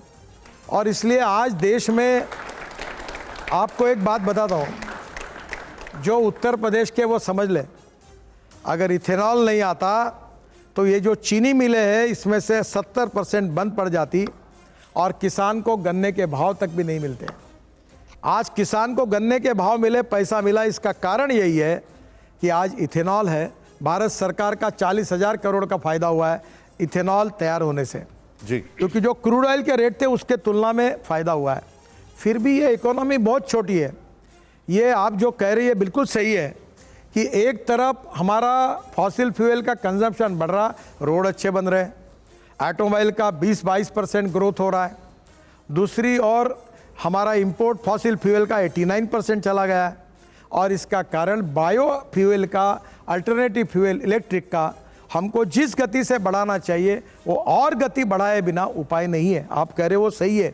और इसीलिए जो G20 में अलायंस हुई, इसके कारण अब देश में किसानों के, अभी मैं आपको एक बात बताता हूँ, देश में 190 प्लांट, उसमें पंजाब, हरियाणा में और उत्तर प्रदेश में ज़्यादा है। ये जो परली जलाते ना, ये परली से बायो सीएनजी और बायो एलएनजी बनाने के 125 प्लांट का काम शुरू है। 36 प्लांट पूरे हुए। देश का पहला मेरा ट्रैक्टर बायो सीएनजी पे चलता है, 1 लाख रुपए की बचत होती है। तो अब धीरे धीरे जितना अल्टरनेटिव तैयार करना है, इलेक्ट्रिक तो इलेक्ट्रिक, इथेनॉल तो इथेनॉल। अभी बंगलोर में मैंने Bangalore state electric, Karnataka state transport की बसेस 15% कोयले से जो मिथेनॉल बनता है उसको डालकर प्रोजेक्ट सक्सेसफुल हो गया। अब हम लोग कोयला हमारे पास भरपूर है, हम कोयले से मिथेनॉल बनाएंगे और उसके साथ डीएमई बनेगा। डीएमई यानी अमेरिका में एलपीजी में 40% डीएमई डालते हैं तो हमारा गैस का सिलेंडर 100 रुपये कम होगा और एलपीजी का इंपोर्ट कम होगा। और मिथेनॉल जो है वो हमारा Assam petroleum 600 tonne methanol per day तैयार करता है। RCF of Deepak fertiliser per day ये भी मिथेनॉल काफ़ी तैयार करते हैं। अभी मैं अशोक लेलैंड का ट्रक 100% मिथेनॉल का मैंने लॉन्च किया बेंगलोर में। डॉक्टर सारस्वत साहब लगातार इसके लिए प्रयास कर रहे हैं। तो एक तरफ मिथेनॉल की इकोनॉमी बनाना, एक तरफ फ्लेक्स इंजन में इथेनॉल की इकोनॉमी बनाना, एक तरफ परली, cotton straw, with straw, rice straw, bagasse और बायोटेक्नोलॉजी का उपयोग करके हम लोग बायोमास जनरेट करें, बाम्बू का उपयोग करके इथेनॉल बनाए, बायो सीएनजी बनाए और उससे ये बायोफ्यूल का काम होगा। फिर इलेक्ट्रिक की गाड़ी आ रही है, 5 साल में इलेक्ट्रिक बसेस दिखेगी आपको। एक इलेक्ट्रिक बस चलती है तो 39 रुपीज़ पर किलोमीटर खर्चा आता है नॉन एसी बस का, और एसी बस का खर्चा 41 रुपीज़ पर किलोमीटर आता है, और डीजल का बस का 115 रुपये पर किलोमीटर है। और मैं जो बस चलाऊंगा ट्रॉली बस 2 या 3 बसें जोड़ के इलेक्ट्रिक पर, उसका तो खर्चा 30 रुपये पर किलोमीटर आएगा। गडकरी जी, बट सर वो राजगोपालन जी सर पे आ रहा हूँ, एक मिनट। वो इलेक्ट्रिक तो कोयले से ही आएगी, इलेक्ट्रिक तो कोयले से ही आएगी क्योंकि ये 90% अच्छा हुआ इंडिया का- आप ये सवाल पूछ रहे, अच्छा हुआ। वो आएगी तो कोयले तो से। मेरी तो बात एक बार- सुन, जवाब सुनो। आप सुन लो। हमारे देश के पावर बास्केट में 39% ग्रीन पावर है, सोलर पावर है, और 2070 तक हम कार्बन न्यूट्रल बनने वाले हैं। और इसलिए आपकी बात सही है, पर आप धीरे धीरे, अभी जैसे ये बिल्डिंग है, अभी ये इन्होंने अपने स्टाफ को डीजल पेट्रोल की कार दी, मैं इनको सुझाव दूंगा, कंसल्टेंसी दूंगा कि सब इलेक्ट्रिक कार ले लो और ये पार्किंग में एक चार्जिंग स्टेशन लगा दो, ऊपर में सोलर लगा दो। सर ये अब मैं आपसे क्योंकि आपने ये सवाल टॉस किया है, क्या सरकार ऐसा करने की कुछ नहीं सोच रही? अभी बीच में सरकार ने शायद 7-8 साल पहले अपनी पूरी कार की फ्लीट चेंज की है। सरकार क्या 100% इलेक्ट्रिक पे आने की सरकार भी अभी 15 साल की कार को सरकार स्क्रैप कर रही। मैंने स्क्रैपिंग जो सरकारी मंत्री हैं, जो सरकारी गाड़ियां हैं, जो सरकारी मंत्री हैं, जो ऑफिसर्स हैं, आईएएस आईपीएस ऑफिसर्स हैं, उन सब की गाड़ियां? सर मैं आज इलेक्ट्रिक कार में आया। वैसे मैं Z+ में बुलेट प्रूफ कार में इलेक्ट्रिक कार में आया। मैं हाइड्रोजन कार, मेरे पास हाइड्रोजन कार है। मैं सब योगी जी आए, जो भी आते हैं उनको घुमाता हूँ। लेकिन क्या सारी सरकार की जितनी भी पॉलिसीज हैं वो इलेक्ट्रिक कार्स के साथ नहीं होनी चाहिए? है नहीं, लेकिन कब ले रहे, देखो वही जो बात गडकरी इन्होंने, साहब, ये E20 क्या होता है? G20 के बराबर गडकरी 20 क्या चलाते हैं आप? ये बताता हूँ पहले। E20 पहले जो क्या इन्होंने होता है? बात, I'm coming, मैं sir. बताता हूँ हाँ, आपका, इन्होंने जो बात बताई है ना कि ये जो बातें हैं, इसका एक प्रकार से रोड अच्छे बन रहे हैं, ऑटोमोबाइल सेक्टर बढ़ रहा है, लोग पेट्रोल डीजल के खपत बढ़ रही, फॉसिल फ्यूल का इंपोर्ट बढ़ रहा है। आज आपकी आवश्यकता ये है कि मैंने ये तय किया कि मैं पेट्रोल डीजल के कार में नहीं बैठूंगा, और जिस दिन ये जवान लड़के लड़कियां हमारी भाई बहनें तय करेंगे कि नहीं, मैं इलेक्ट्रिक स्कूटर लूँगा, इलेक्ट्रिक कार लूँगा, इलेक्ट्रिक बस में घूमूंगा, और ये सरकार में भी होगा, तो धीरे धीरे ये तस्वीर बदल जाएगी। और इसलिए इन्होंने जो बात कही वो सही है कि इसकी गति आज जो है उससे 10 गुना बढ़ानी चाहिए, तब हमारा इंपोर्ट कम होगा और प्रदूषण कम होगा। जो बात आपने E20 का मतलब ऐसा है कि ब्राज़ील में 26 साल पहले पेट्रोल में 26% इथेनॉल डालते हैं, मिक्स करते हैं। अभी हमारे देश में हमने ये तय किया है कि जून तक हम पेट्रोल में 20% इथेनॉल डालेंगे। अभी तक हमने 11.75 तक हम लोग सक्सेस हुए। कब तक पहुंच जाएगा? अब 6 महीने में पहुंचने की कोशिश करें, होगी। अच्छा, एक चीज सर, एक मिनट, इलेक्ट्रिक व्हीकल पे एक सवाल पूछ रहे कि गडकरी जी ने भी जिक्र किया। गडकरी जी, इलेक्ट्रिक व्हीकल को लेकर एक बड़ी समस्या है कि जब तक सरकारें सब्सिडी देती तब तक वाहन बिकते हैं। अभी आपने 2 व्हीलर पे फेम स्कीम बंद की और वैसे ही 2 व्हीलर्स की सेल्स एकदम गिर गई सब्सिडी से। पूरी दुनिया में 5-6 साल तक सरकारों ने सब्सिडी दी इलेक्ट्रिक व्हीकल्स को बेचने के लिए। आपको पता है यूरोप में ह्यूज सब्सिडी थी, चाइना में ह्यूज सब्सिडी थी। अब दुनिया भर की सरकारें इलेक्ट्रिक व्हीकल से सब्सिडी वापस ले रही, और जैसे जैसे सब्सिडी वापस ली जाती है, इलेक्ट्रिक व्हीकल फिर महंगे हो जाते हैं और वो पेट्रोल डीजल की तुलना में ज़्यादा महंगे पड़ते हैं। ये मैट्रिक्स कैसे सेट होगा कि अगर आप सब्सिडाइज ही करते रहेंगे इलेक्ट्रिक व्हीकल को तो कारें तो फिर बजट के ऊपर बर्डन होंगी, जब तक आप बजट से पैसा देंगे तब तक सस्ती कारें बिकेंगी। देखिए, पहली बात तो ऐसे ही ये वॉल्यूम का गेम होता है। हमारे देश में लिथियम आयन बैटरी जो है ये इसमें 40-45% कॉस्ट हुई आती है जी। अब लिथियम आयन की बैटरी $150 पर किलोवाट पर आवर थी, अब वो 115 पर आई। जितना ज़्यादा नंबर बढ़ेगा वो कॉस्ट कम होगी। आपको याद है मोबाइल फ़ोन जब आया तब कितने में था? मैं मुंबई में मंत्री था, 1.25 लाख रुपए का मोबाइल मैंने खरीदी किया था। आज कितना है? 4,000 रुपये में। तो जब से ये प्रोडक्शन बढ़ेगा, नंबर बढ़ेगा तो कॉस्ट कम होगी। दूसरी बात, शुरुआत में सब्सिडी इसलिए कि वो प्रोडक्शन बढ़े। अब धीरे धीरे $115 पर किलोवाट पर आवर जो कीमत है, ये अगर $100 आएगी तो पेट्रोल और डीजल की गाड़ी और इलेक्ट्रिक गाड़ी की कीमत सेम होगी और जल्दी वहाँ तक आएगी। दूसरी बात, सब्सिडी इसलिए देते कि शुरुआत के समय में दी जाती है। फिर आपको एक सवाल पूछता हूँ, तुम्हारे पास जितने लोगों के पास पेट्रोल की गाड़ी, आपका 25 से 30 हज़ार रुपये महीना फ्यूल का खर्चा है। अगर आप इलेक्ट्रिक गाड़ी लोगे तो आपका खर्चा 2,000 रुपये होगा, तो आप महीने में 28,000 रुपये महीना बचाओगे। तो थोड़ी कीमत भी ज़्यादा होगी तो भी मेंटेनेंस कम है और फ्यूल कॉस्ट निग्लिजिबल है। तो ये विन विन सिचुएशन में आपके फ़ायदे का ही है। और जैसे जैसे प्रोडक्शन बढ़ेगा इसकी कीमत कम होगी। आपको एक बात बताता हूँ, ये बजाज, TVS, इन्होंने इलेक्ट्रिक गाड़ी मैंने ही लॉन्च की सबकी। ये हमारे देश के यंग टैलेंटेड लड़के बहुत होशियार है। 400 स्टार्टअप आए और उन्हें 2 व्हीलर बनाए। अब इन्होंने क्या किया कि एक गाड़ी स्कूटर ये दिन में 24 से 26 किलोमीटर चलती है, अध्ययन आया। तो बजाज, TVS और हीरो वालों ने 125 किलोमीटर की बैटरी डाली। ये जो नए लड़के होशियार निकले उन्होंने क्या किया, 60 किलोमीटर की बैटरी डाली। तो उनकी कॉस्ट, इलेक्ट्रिक की बैटरी की कॉस्ट आधी हो गई। तो वो 70,000 रुपये में ई स्कूटर बेच रहे। अब छोटे छोटे सफाई कामगार, पियून लोग भी ई स्कूटर लेके खरीद रहे हैं और 400 स्टार्टअप आज अच्छा काम कर रहे हैं। और हमारे देश में हमारा 2 व्हीलर जो होता है, ये सब बजाज, TVS, हीरो, ये 50% प्रोडक्शन एक्सपोर्ट करते हैं। हमारे युवाओं को रोजगार मिलता है। देश को सबसे ज़्यादा GST हमारी ऑटोमोबाइल इंडस्ट्री देती है और हमारे ग्रोथ में, आत्मनिर्भर भारत में सबसे बड़ी उसकी भूमिका है। ये जल्दी जल्दी कम हो जाएगा। ये जो लॉबी है पेट्रोल और डीजल की, काफी मजबूत लॉबी है। इनकी दुकानदारी बंद कर रहे हैं आप, तो इनको नुकसान, आपको ये परेशान नहीं कर रहे हैं ये लोग? मुझे तो ये दुकान पूरा बंद करना है। दैट इज मेरे लाइफ का मिशन है। मैं ये बोल चुका हूँ कि मैं लाइफ में जिस दिन पेट्रोल डीजल के पेट्रोल पंप बंद हो जाएंगे, पूरा इनका बैंड बाजा बज जाएगा, वो देश के इतिहास का सुखी अच्छा दिन होगा। प्रदूषण से मुक्ति मिलेगी और लोग भी खुश होंगे। और 18 लाख करोड़, एक ही मिनट, ये 18 लाख करोड़ देश के इकोनॉमी में जाएंगे। किसान समृद्ध संपन्न होंगे, युवाओं को रोजगार मिलेगा, राज्य सरकार, भारत सरकार को GST मिलेगा, देश की ग्रोथ बढ़ेगी, एक्सपोर्ट बढ़ेगा, देश आगे जाएगा। आप इस बात के हक में है कि सरकार की भी कंपनियां पेट्रोल की बंद हो जाए?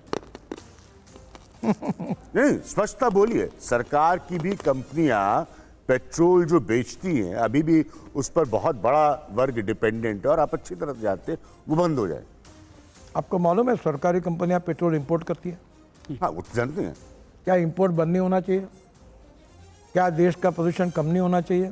नहीं, पोल्यूशन अलग, तो हमारी एक अलग सरकार, विषय है। मैं बहुत आराम से सुन रहा था नितिन जी, आपको एक एक पॉइंट को मैंने बारीकी से आपको सुना। दोनों पॉइंट्स आपने कॉन्ट्रडिक्टरी हैं, लेकिन आपने साफ साफ रखे कि एक तरफ आपको ग्रोथ भी लेनी है और एक तरफ आपको पोल्यूशन भी कम करना है।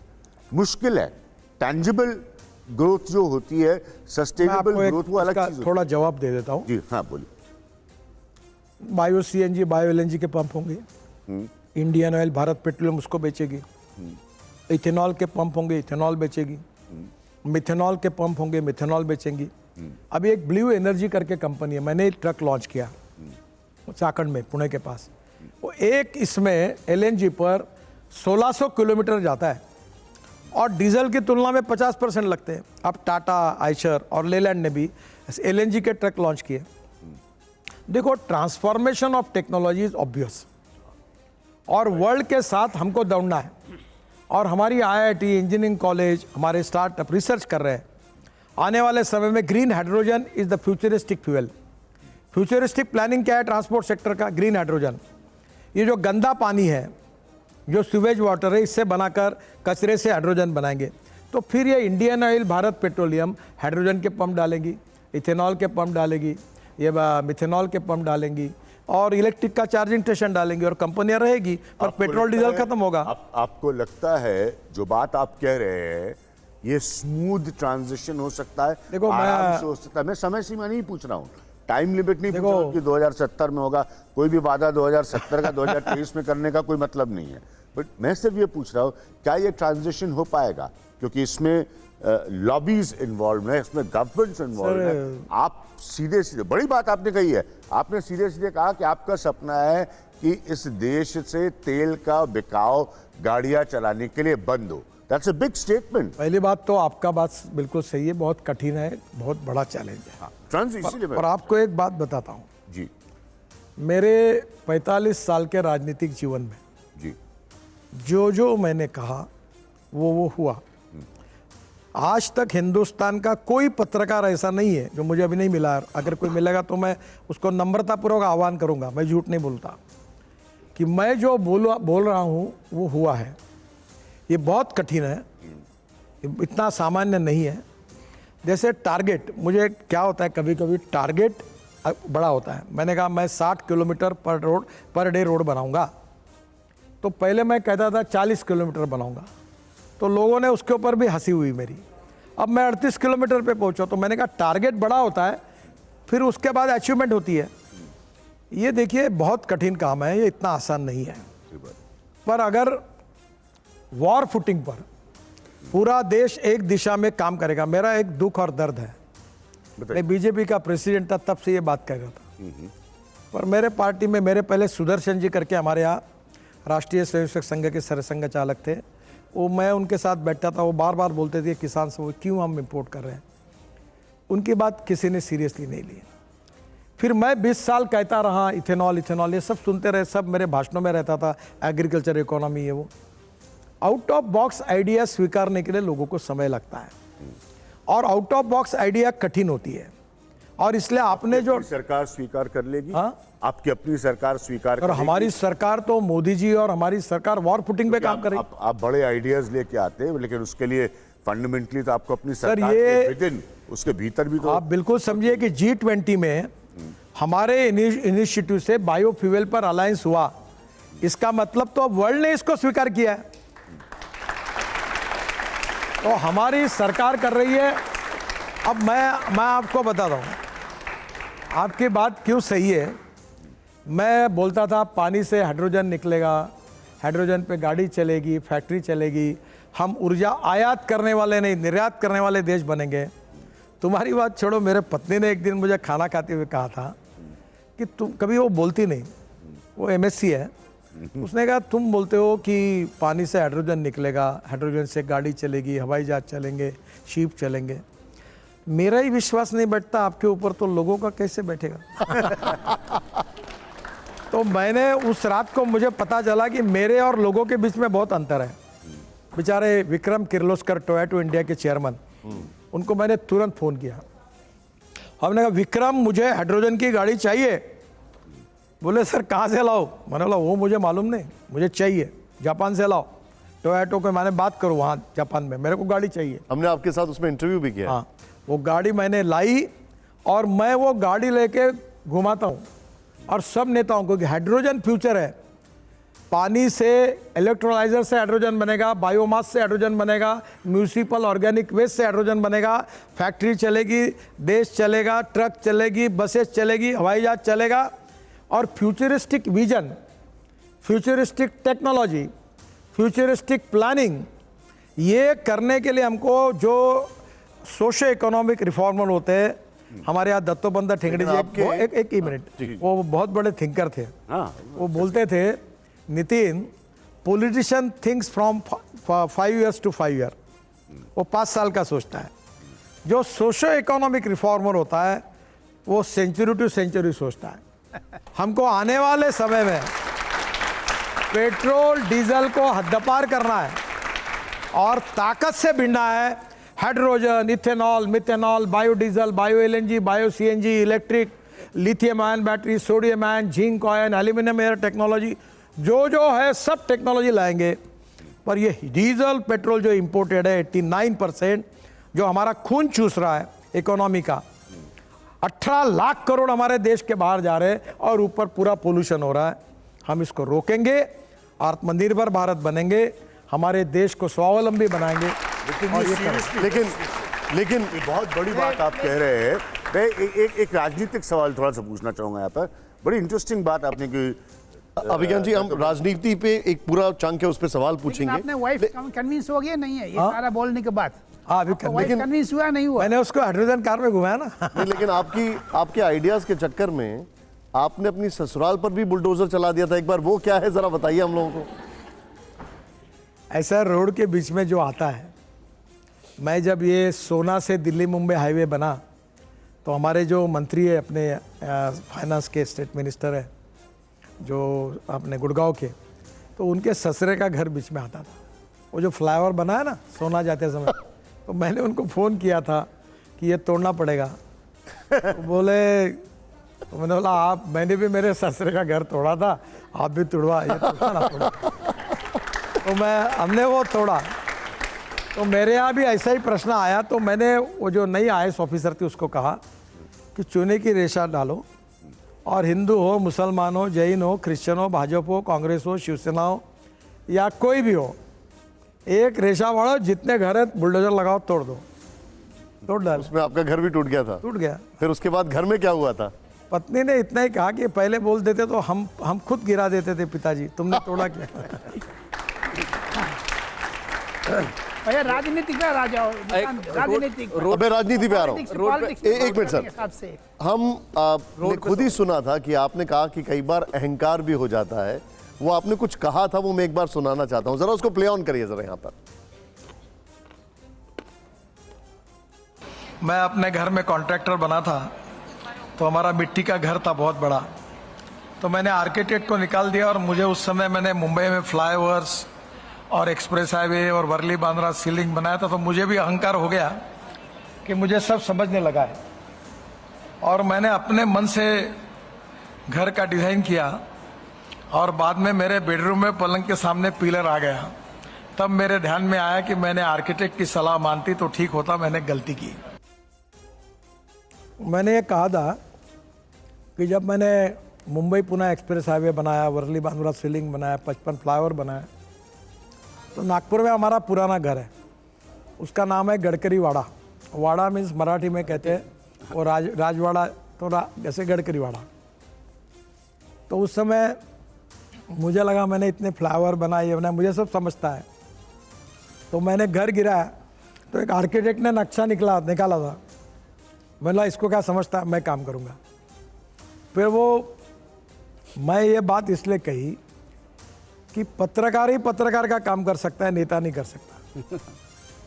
पर पत्रकार का काम नेतागिरी करना नहीं है, वो उसमें फिल्म एक्टर जो होता है वो फिल्मों में हीरो होता है, राजनीति में आता तो जीरो होता है। तो मैंने ये कहा कि जो स्पेशलाइज उस सब्जेक्ट का होता है उसी से सलाह लेके काम करना चाहिए। मुझे ऐसा लगा कि अब मुझे सब समझने लगा, मैं सिविल का इंजीनियरिंग जानता हूँ, तो मैं अब ये करूँगा। और मेरे घर में बेडरूम में पिलर आ गया, तो मेरे से गलती हो गई। ये बात कहने के लिए ठीक है। अब सर थोड़ा पॉलिटिकल सवाल पर। हाँ, ओके राहुल जी। रोड पे सवाल। गडकरी जी, एक सवाल बड़ा महत्वपूर्ण है। आप लगातार इलेक्ट्रिक हाईवे बना रहे हैं, हाइब्रिड कार्स लेकर आ रहे हैं, डेवलपमेंट के बहुत सारे काम किए हैं, पर उन्हीं हाईवेज पर आए दिन रोड एक्सीडेंट्स हो रहे हैं और भारत की ये सबसे बड़ी समस्या बन चुकी है। कोई ऐसा कॉन्क्रीट प्लान आपके पास है? ठीक है, हाईवेज तो बन जाएंगे, कार्स आ जाएंगी, तमाम फ्यूचरिस्टिक प्लान्स हैं, पर क्या इसको रुक पाएगा? क्योंकि हमारे देश में बीमारी से ज़्यादा लोगों की मौत सड़क हादसों में होती है। इन्होंने जो सवाल पूछा वो बिल्कुल सही है, और ये एक फील्ड है कि उसमें मुझे अभी तक मैं यशस्वी नहीं हुआ हूँ। यानी मैं एक्सेप्ट करता हूँ कि 9 साल के बाद मुझे सफलता नहीं मिली है।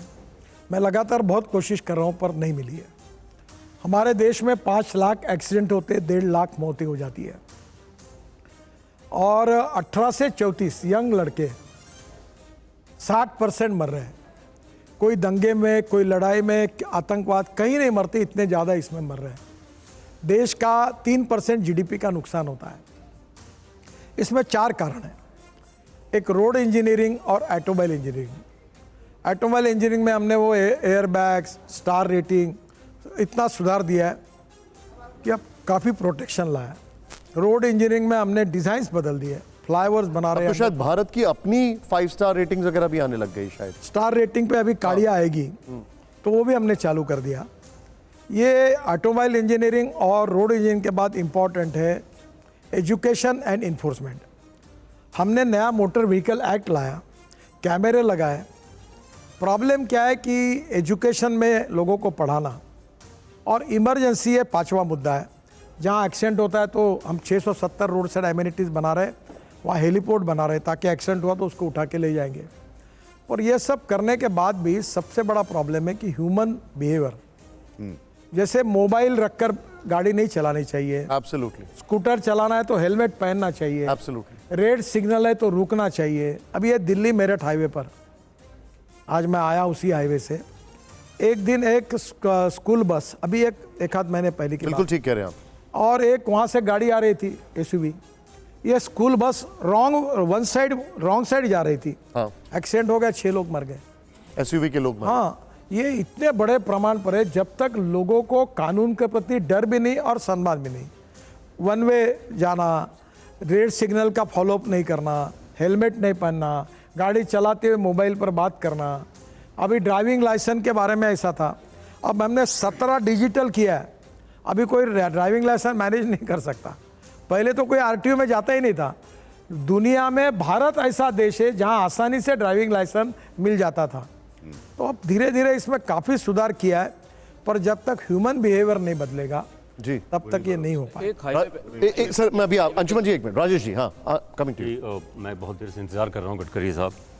G20 की बात हुई, बहुत सफलता मिली, भारत का नाम बहुत दुनिया भर में रोशन हुआ, लेकिन अमेरिकी पत्रकार नाराज़ थे कि उनको सवाल पूछने का मौका नहीं दिया गया। अमेरिकी पत्रकारों ने व्हाइट हाउस से शिकायत की। व्हाइट हाउस ने कहा हमने पूरी कोशिश कर ली है, लेकिन पत्रकारों को प्रधानमंत्री नरेंद्र मोदी और जो बाइडन से सवाल करने का मौका नहीं दिया गया। जो बाइडन हैनोई गए, वहाँ उन्होंने कहा कि मैंने प्रधानमंत्री नरेंद्र मोदी से मानवाधिकारों के बारे में और फ्रीडम ऑफ स्पीच के बारे में लंबी बातचीत की। आपके विचार? नहीं, ये तो विषय जो है कि क्या कार्यक्रम करना चाहिए, कैसा करना चाहिए, किससे बात करनी चाहिए, फॉरेन मिनिस्ट्री और हायर लेवल पे तय होता आपके है। विचार क्या हैं कि क्या मुझे- पत्रकारों को मुझे इजाजत कोई दी जानी ज्ञानार्जन चाहिए नहीं कि करना। या इजाजत नहीं दी जानी चाहिए? लेकिन एक मिनट, मुझे कोई मेरे आपके बड़ा इंपॉर्टेंट पॉइंट ये इस पर थोड़ा सा गौर करके आपके राजनेता वाला जवाब नहीं दीजिए। मैं- इस पर एक आप बड़े नेता, राजनेता हूं तो राजनीतिक जवाब दूंगा ना। लेकिन ये हमारे लिए इम्पोर्टेंट सवाल है। पहली बात तो ऐसी है कि इस विषय के साथ मेरा तो कोई संबंध नहीं है। आप ये प्रश्न आपका बहुत सही है, आप ये उचित व्यक्ति को पूछिए, वो उसका आप ये प्रश्न को पूरी तरह से घुमा गए। जिस बेबाकी से आप बात करते हैं, जवाब देते हैं, क्या बाकी लोग नहीं कर सकते?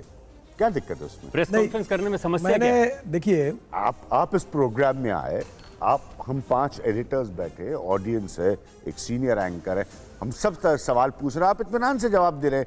ये बाकी के लोग और हमें सरकार किसी में ने क्यों ब्रीफ कर नहीं पाते? किया कि ये पूछना है या नहीं बाकी के पूछना है। लोग किसी ने सरकार नहीं में क्यों नहीं कहा। करते? आप जवाब दे रहे आप हैं। लोग चिंतक भी है, विद्वान भी है, थिंकर भी है, आप सभी पहलुओं पर विचार करते हो। मैं छोटा आदमी हूँ, नहीं। इन सब विषयों की उतनी जानकारी बहुत मुझे बड़े नहीं। देश को चला, इस पर कुछ बोलिए। मेरा अंशुमन जी मेरा आ रहा हूं सर। गडकरी जी, मेरा सवाल आपके प्रिय विषय से रिलेटेड है। ये समझना मुश्किल हो रहा है कि सरकार सड़क बना रही है, सरकार सड़कें बेच रही है। आप 7000 किलोमीटर पर ईयर की लक्ष्य से सड़कें बनाते हैं, और सरकार के एसेट मॉनेटाइजेशन प्रोग्राम का सबसे बड़ा हिस्सा सड़कें हैं। आपने हाउस में बताया था दिसंबर में कि 7000 किलोमीटर पर ईयर की दर से आप सड़कें बेचेंगे। 3 साल में 21,000 किलोमीटर सड़कें बेचेंगे। ये सवाल इसलिए महत्वपूर्ण है क्योंकि भारत की सबसे बड़ी सड़क बनाने वाली एजेंसी 2 साल से बाजार में कर्ज लेने से रोक दी गई है।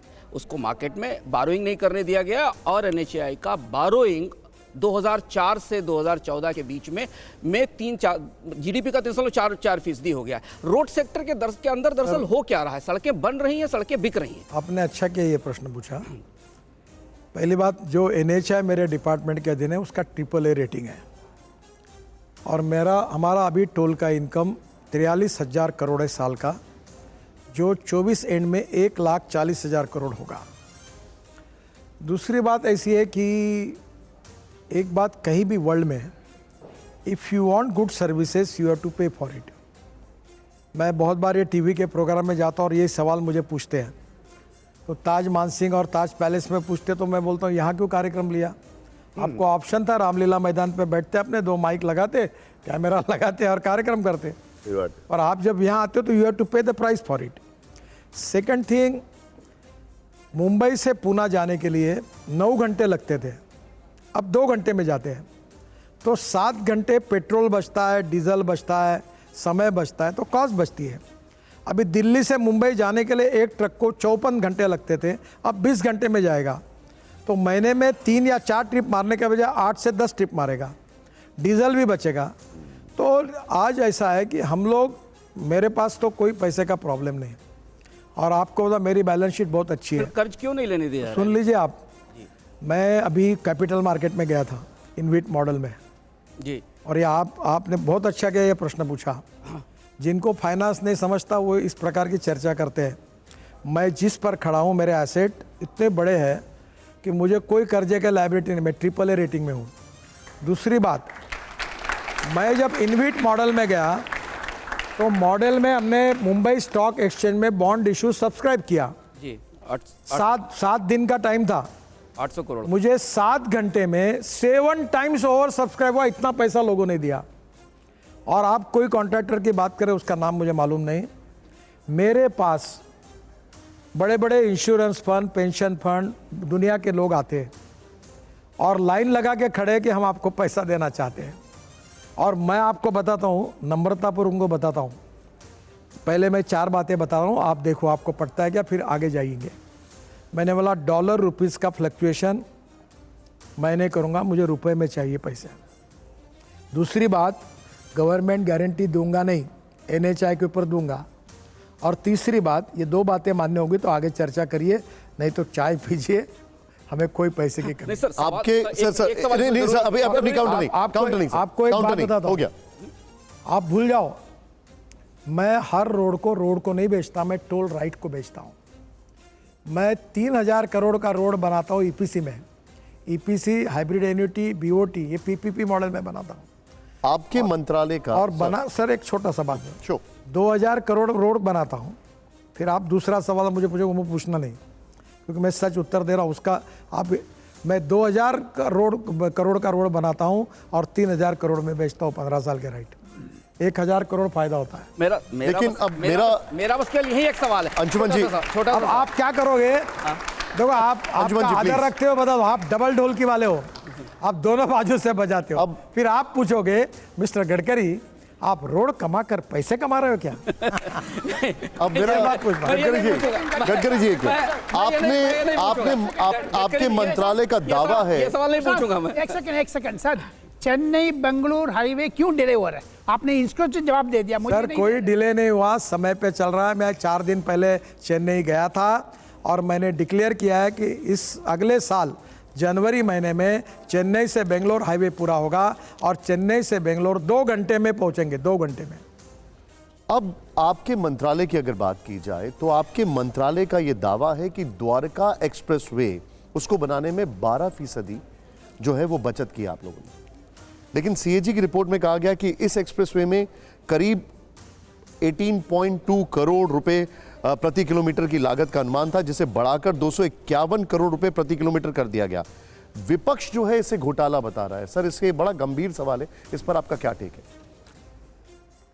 देखिए, पहले द्वारका एक्सप्रेस हाईवे जो था ये 20 साल से लटका हुआ था। एक बार मनोहर लाल जी ने मुझे कहा कि दिल्ली सरकार और हमारे बीच में चल रहा है, ये छोटा सा रोड है, आप NH डिक्लेयर करके करा दो। तो मुझे लगा 200-400 करोड़ में होगा, तो मैंने वो कहा कि ठीक है कर देता हूँ, मैंने घोषणा कर दी। आने के बाद पता चला कि ये रोड बहुत इंपॉर्टेंट है, लैंड एक्वायर करनी है और ये पूरे हार्ट लाइन है दिल्ली की। दिल्ली और हरियाणा की। तो फिर हमने इसका ये तैयार किया। ये टोटल लेंथ है 29 किलोमीटर। और सीएजी ने कहा कि हमने उस समय भारतमाला में जो कैबिनेट नोट में लिखा था 5000 किलोमीटर और उसकी कीमत लिखी थी 91,000 करोड़। तो सीएजी ने कहा कि 2 लेन टू 4 लेन करने में कीमत आई है 18.5 करोड़ पर किलोमीटर और आपने 251 करोड़ रुपए पर किलोमीटर खर्चा किया। हमारी कीमत जो थी वो 206 करोड़ रुपए पर किलोमीटर आई है और हमने 12% टेंडर उसमें कम गए हैं। तो उसके सब डिटेल्स मेरे पास हैं। अब ये प्रॉब्लम ये है कि ये 29 किलोमीटर रोड नहीं है। ये रोड अगर सिंगल लेन में कैलकुलेट करें तो ये है 583 किलोमीटर सिंगल लेन। इसमें ये जो शादियाँ वगैरह होती है ना, एयरपोर्ट के बाजू में रोड है, उसमें ज़मीन के अंदर 8 लेन टनल है, ऊपर में 8 लेन है, फिर फ्लाईओवर है, फिर 4 लेन सर्विस के है। तो टोटल अगर लेन के हिसाब से करेंगे तो 9.5 पर किलोमीटर इसका रोड आप जरूर देखने के लिए जाइए एक बार। ये स्टेट ऑफ आर्ट है और देश में पहली बार हुआ है। ये क्या सीएजी का कंप्यूटेशन एरर है या वो एनालाइज नहीं कर पाए इसमें जो काम हुआ? सर साफ है कि 2 लेन पेव शोल्डर की कॉस्ट उन्होंने जो 18.5 किलोमीटर बनाई है वो हमारी 19 करोड़ हुई है और उसमें टनल है, फ्लाईओवर है, ब्रिजेस है और 4-4 लेन के ब्रिजेस है। तो ये तो उससे 12% ये जो टेंडर निकले package 1, package 2, package 3, package 4, 11-11, 12-12 tender आए थे ट्रांसपेरेंसी से हुए। एक 11%, एक 5%, एक 25.5%, एक 14% और एक 12% नीचे चले गए और डिस्काउंट होकर ये हमको काम करके हमने पैसे बचाए। और ये जो उन्होंने कॉस्ट निकाली थी वो केवल 2 लेन से 4 लेन की निकाली, जो भारतमाला में दी थी वो केवल प्लानिंग के लिए अंदाज से एस्टिमेट दी थी और उसमें लिखा था कि फ्लाईओवर और टनल की कॉस्ट, रिंग रोड की कॉस्ट बाद में आएगी। और ये तो हमने 18.5 के बजाय 19 करोड़ बनाया और उसमें टनल से, फ्लाईओवर से। आप एक बार इसको देख लीजिए, स्टेट ऑफ आर्ट प्रोजेक्ट है ये, बहुत ही सुंदर प्रोजेक्ट। ओके, थोड़ा सा पीछे जाते हैं, 2014 से पीछे जाते हैं। कांग्रेस पर बड़े आरोप लग रहे थे करप्ट गवर्नमेंट होने की, उसी की वजह से आपको मदद नहीं हुई, आप बहुमत में 2014 में आए। एक करप्शन का आधार था एक सीएजी रिपोर्ट। मेरा पॉइंट यहां पर यह है कि आज आप पावर में हैं और एक सीएजी रिपोर्ट आती है, ऑपोजिशन चार्ज लगाता है, आप उसको कितना सीरियसली ले रहे हैं? देखिए इसमें आपकी गंभीरता सर। नहीं, इसमें छोटी सी गलती हुई। जब सीएजी ने ये ऑब्जेक्शन निकाला तो उन्होंने 29 किलोमीटर 2 लेन यानी उनके हिसाब से 18.5 करोड़ यानी 56 किलोमीटर का लेन किलोमीटर उन्होंने निकाले। Actual Dwarka express highway 583 kilometre lane का है। तो हमारे लोगों ने उनको समझाया तो उसमें उनको लगा कि ये कन्विंस हो गए, तो इसका रिटर्न रिप्लाई हमारे तरफ से उनको गया नहीं, ये कमी रही। यही मैं आपसे सवाल करना चाह रहा था। मैं ये सवाल यहाँ पे आपको करना चाह रहा था, इसी से एडिशनल है जो आपने कहा, उसी को मैं आगे ले जा रहा हूँ कि जब आपके मंत्रालय के पास पूरा अख्तियार है, आंकड़े हैं, ये सब आंकड़े आपने उनको दिए क्यों नहीं जो हमें दे रहे हैं आप? सीएजी वही मैं आपको बता रहा हूँ कि ये उनके डिस्कशन हुआ, सीएजी के अधिकारी और हमारे अधिकारियों में चर्चा हुई, उन्होंने मुद्दों को एक्सप्लेन किया और वो कन्विंस हुए, ऐसा इनको लगा। वो बात होने के बाद हमारे यहाँ से ये गलती हुई कि हमने उसका रिटर्न रिप्लाई देकर रिकॉर्ड के लिए डालना चाहिए था, वो नहीं गया। बाद में हमारे सेक्रेटरी सीएजी को मिले और उन्होंने उनको पूरे एक्सप्लेनेशन भी दिए, हमने डिटेल भी दिए। और आपको मैं एक बात बताता हूँ, मैं आज 9.5 साल हो गए मंत्री हूँ, मैं 50 लाख करोड़ रुपए के काम कर चुका हूँ। ट्रांसपेरेंट हूँ, टाइम बाउंड हूँ, रिजल्ट ओरिएंटेड और करप्शन फ्री हूँ।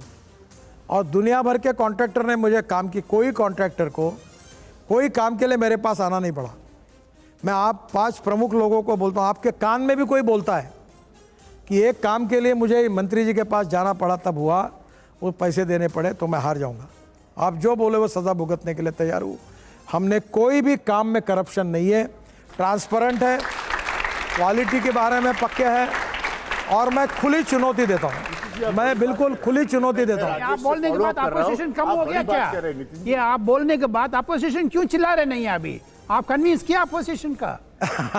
ऐसा है, अपोजिशन का काम वो करते रहते हैं, वो करना चाहिए। अभी कोई बोलता है नहीं, अभी कोई चर्चा क्यों बोलता नहीं है? वही मैं अब मुझे बताइए, जिस दिन ये सीएजी रिपोर्ट आया तुरंत मीडिया में आया, फिर मैंने जब पूरा खुलासा किया उसके बाद एक भी छाप नहीं रहा ना बोल रहा है।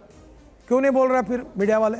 आपको पूछूं मैं, क्यों नहीं वही बोल तो रहे? मैं आपसे पूछ रहा हूँ। अपोजिशन क्यों क्योंकि चुप हो गया? मुद्दे में कोई दम नहीं था, हाँ, इसलिए कोई पूछ नहीं रहा। अपोजिशन क्यों चुप हो गया वो पूछ रहे मैंने आपसे। 10 सेकंड का पॉइंट है ये बड़ी गंभीर चीज है। मतलब आई यू सेइंग, आप ये कह रहे हैं कि राइट टाइम पे कम्युनिकेशन ना होने की वजह से सीएजी एक रिपोर्ट में आपको डायरेक्टली क्वेश्चन करता है कि आपने एक प्रोजेक्ट की कॉस्ट को इन्फ्लेट करके बनाया।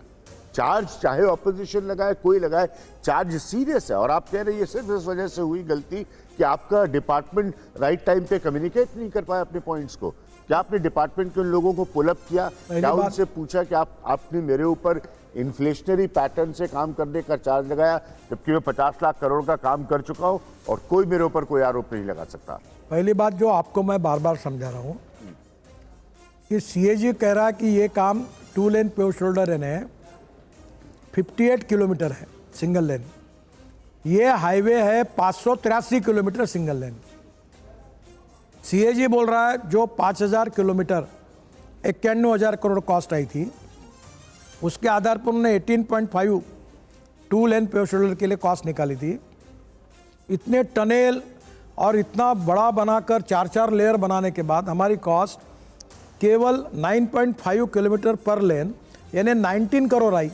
तो उनके और हमारे कॉस्ट में है। दूसरी बात, ये 4 टेंडर निकले, हर टेंडर में 12-12, 13-13 लोग थे और इसमें टोटल 12% बिलो जाकर देश की बड़ी बड़ी कंपनियां काम कर रही है।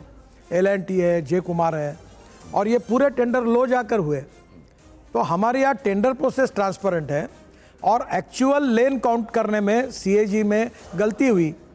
जो वो 58 किलोमीटर कह रहे हैं वो 583 किलोमीटर सिंगल लेन है, क्योंकि ये रोड इधर घुसता है, इधर जाता है, ऊपर जाता है, नीचे जाता है, लेन जाती है, टनल जाता है। एक एक जगह पर 4 लेन है, कहीं ब्रिज है, ब्रिज के अंदर है। आप एक बार देखने के लिए जाइए रोड, तो ये बात फैक्चुअल है।